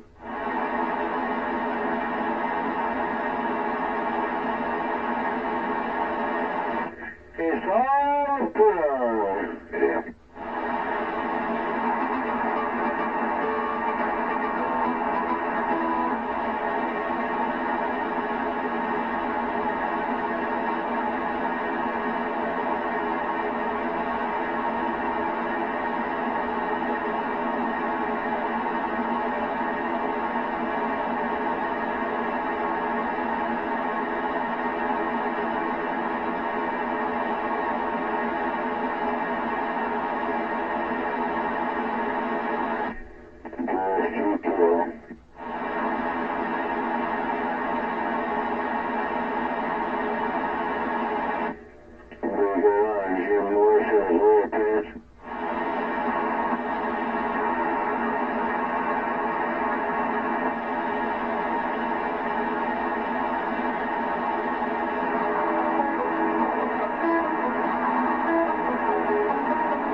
Captain.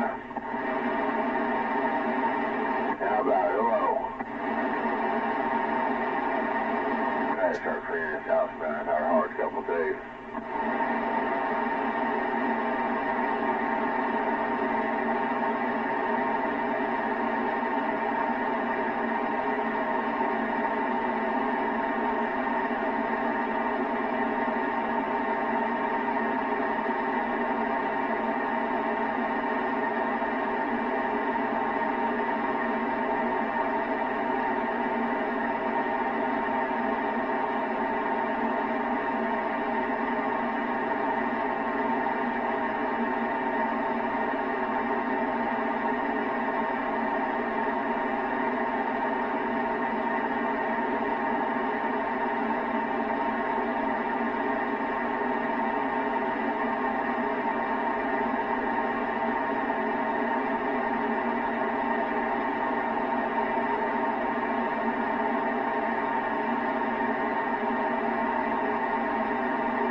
copy, Mud Duck.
good morning, Northern California. You got 428 Mississippi, my friend.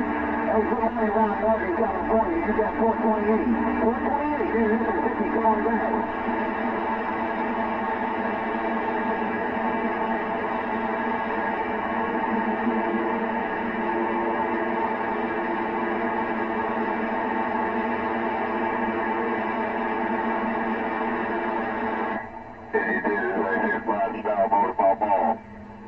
At every location, big brother.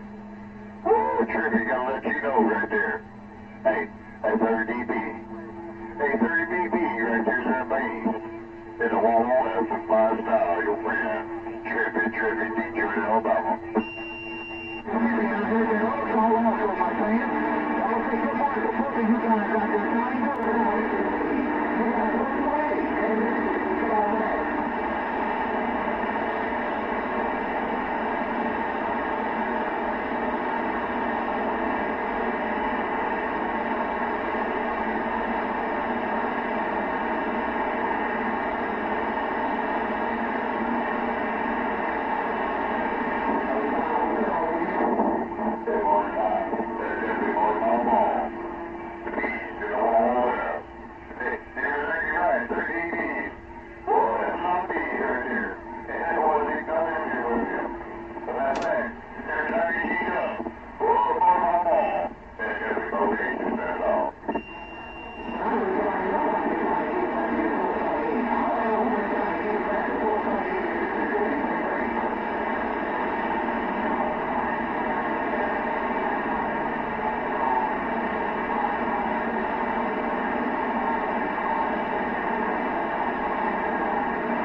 too good. He bodacious.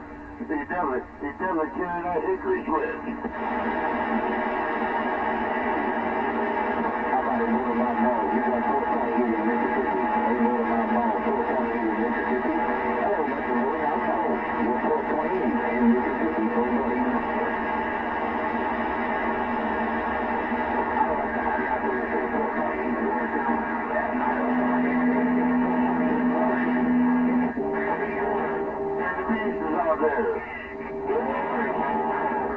Chevy got me good.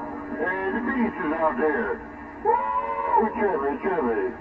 Chevy, the ball. And the beast.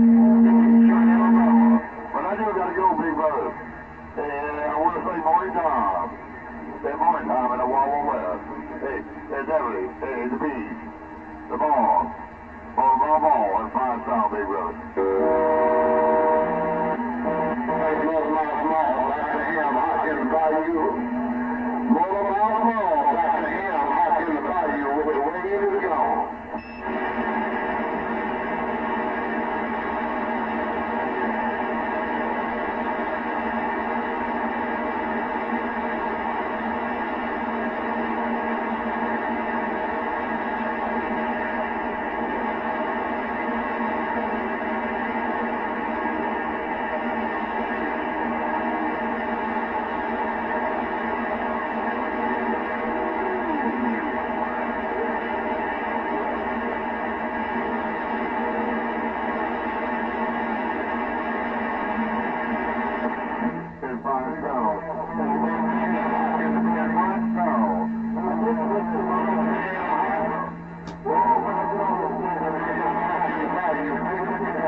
Good morning,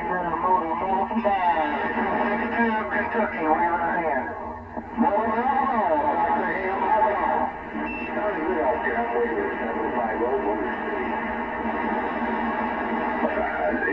In mag with no condition backfire.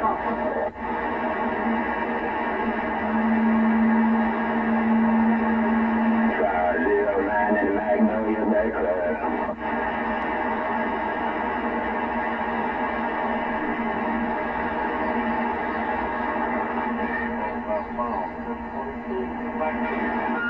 Radio, it's a window, trying to make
We're going to put a penny down on right now.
Well, good morning, people out here. San Francisco Bay Area, the Job Jacker Network, we're waiting. I got down. They caught my ball. I got down. My green was alone. I called on one. I don't take no prisoners. I gone. Overcraft living again.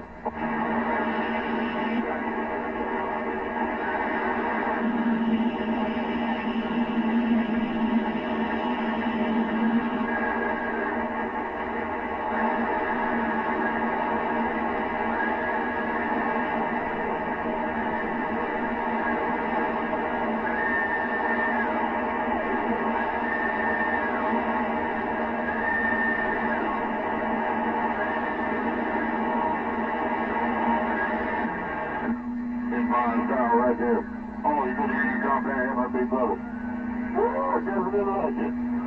Hey, below our ball. Oh, definitely legend right there. Should be letting you know. Oh, the young man when you start dropping that ball. You know what? It was up there on that Detroit Michigan. It's funny thing. I think he's turned Alabama now. Ain't that some shit. But anyway, they below our ball. Oh, tell Firebird. Tell Firebird, Jimmy said that off that bird.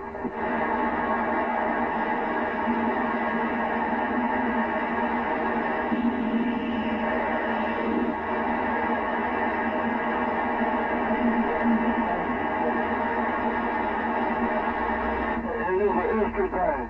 It is a history thing right there now. But anyway, one time up there, I was up there with my kid.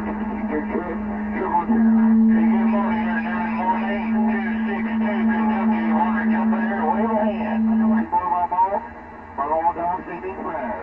Triple there on Detroit, Alabama gone.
Hello, good morning.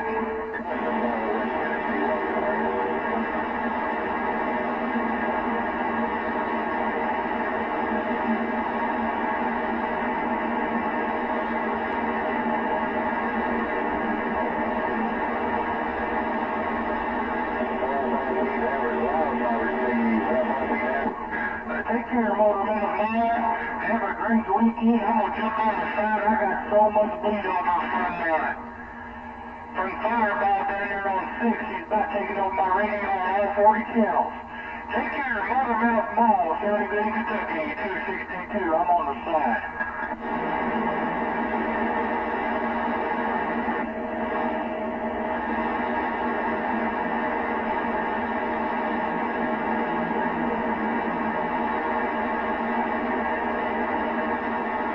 I tell you what, he is well for sound, and he must have every switch on because I can hear him on 17 when he's on 6 there, buddy.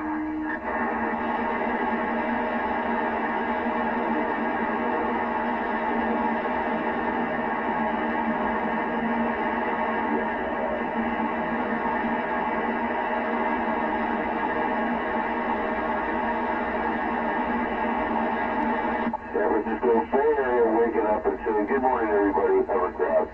Saying hello. Breaker. Oh, you jaw-jackers.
it twice a week.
same good thing when they were you kind of have to raise country with.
Shotgun, Texas, and racing.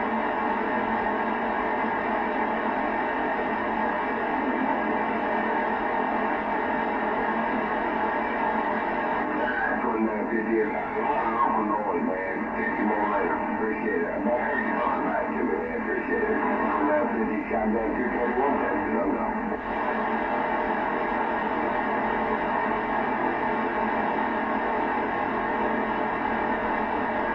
Delaware, huh?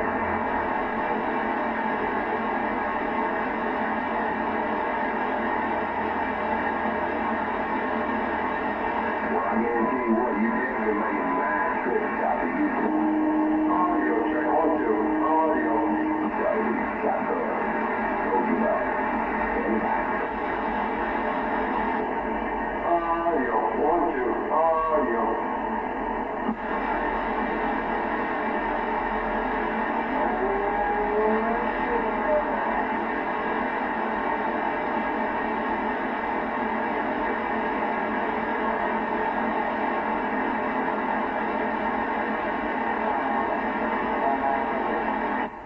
Channel 15, anybody got a copy?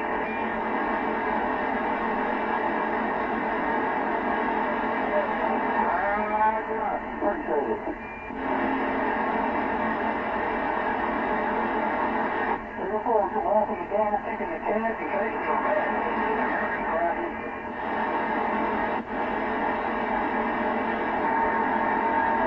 Audio from Chicago. Audio, Chicago. Audio.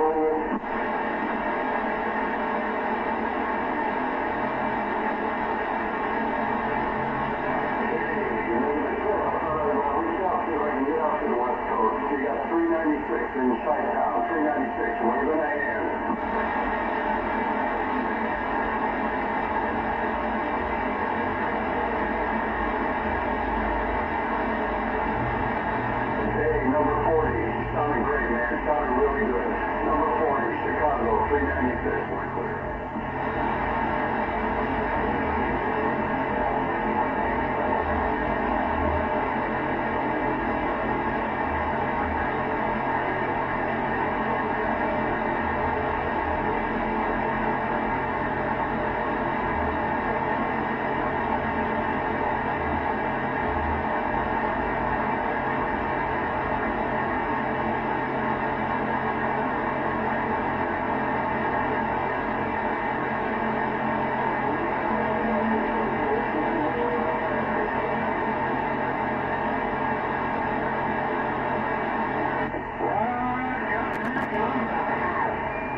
see what them ones are all about. And I think there's another one in there. So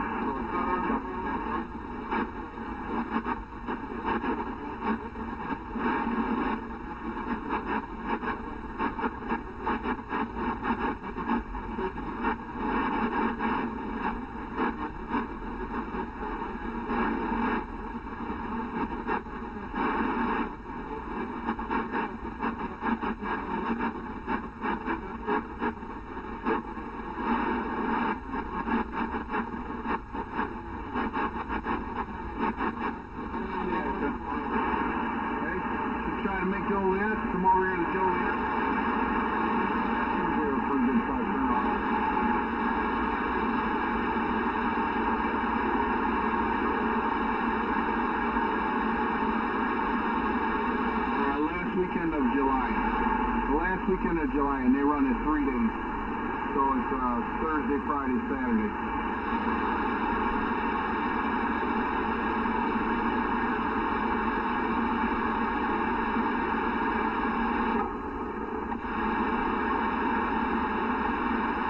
Yeah, it ain't too far from, it's like 2 hours from my house, so, you know, we could come up this way, we could go up to the Harley Museum and go check all the Harleys out.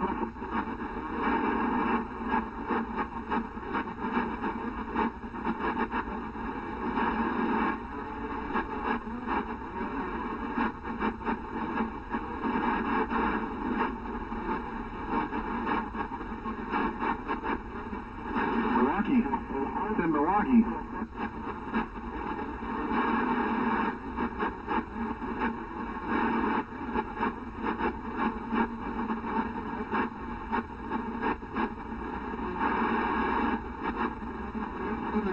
I know they build the motors in Pennsylvania and then they assemble the bikes in Milwaukee.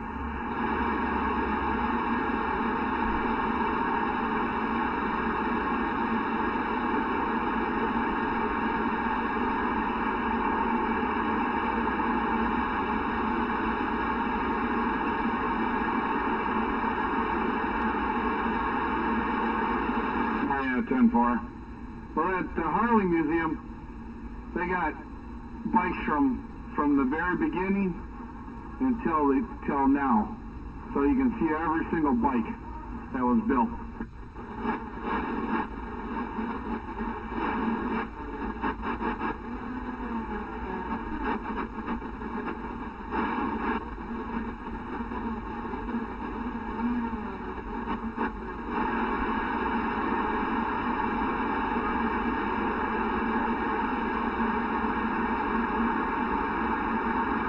Yeah, I like the shovel heads and the knuckle heads. That's mine.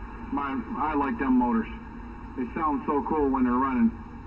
You know, and my dad's building a 41. I think it's 46. 46 knucklehead right now. Once he gets that done, he'll put it in a soft tail frame and putt around on that.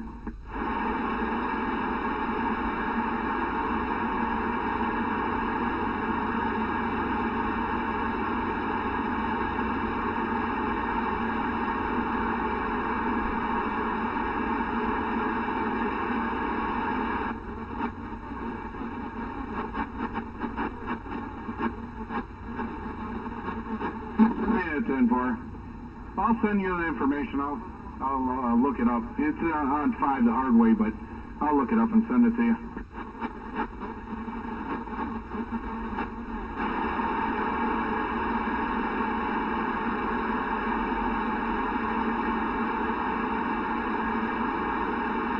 Hello.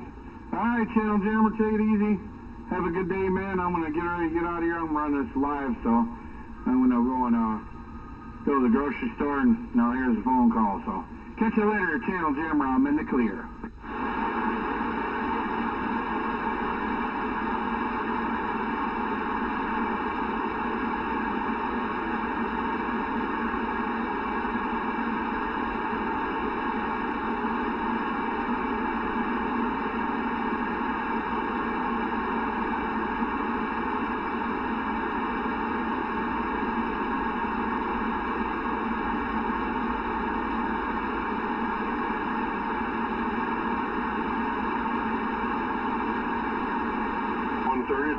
Southern Illinois doing that 4-in-1 wave.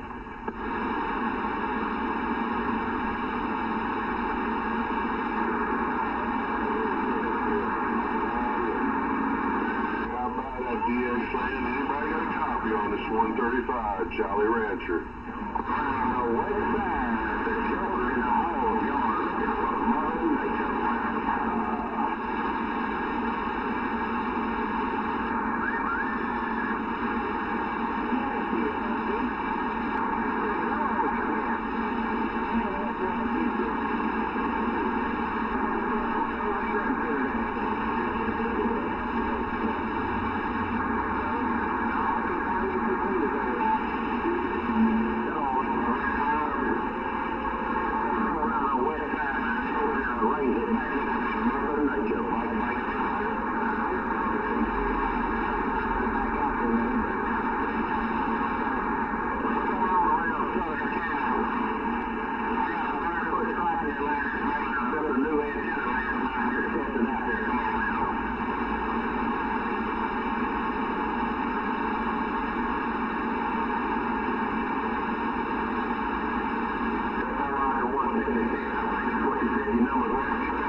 Thank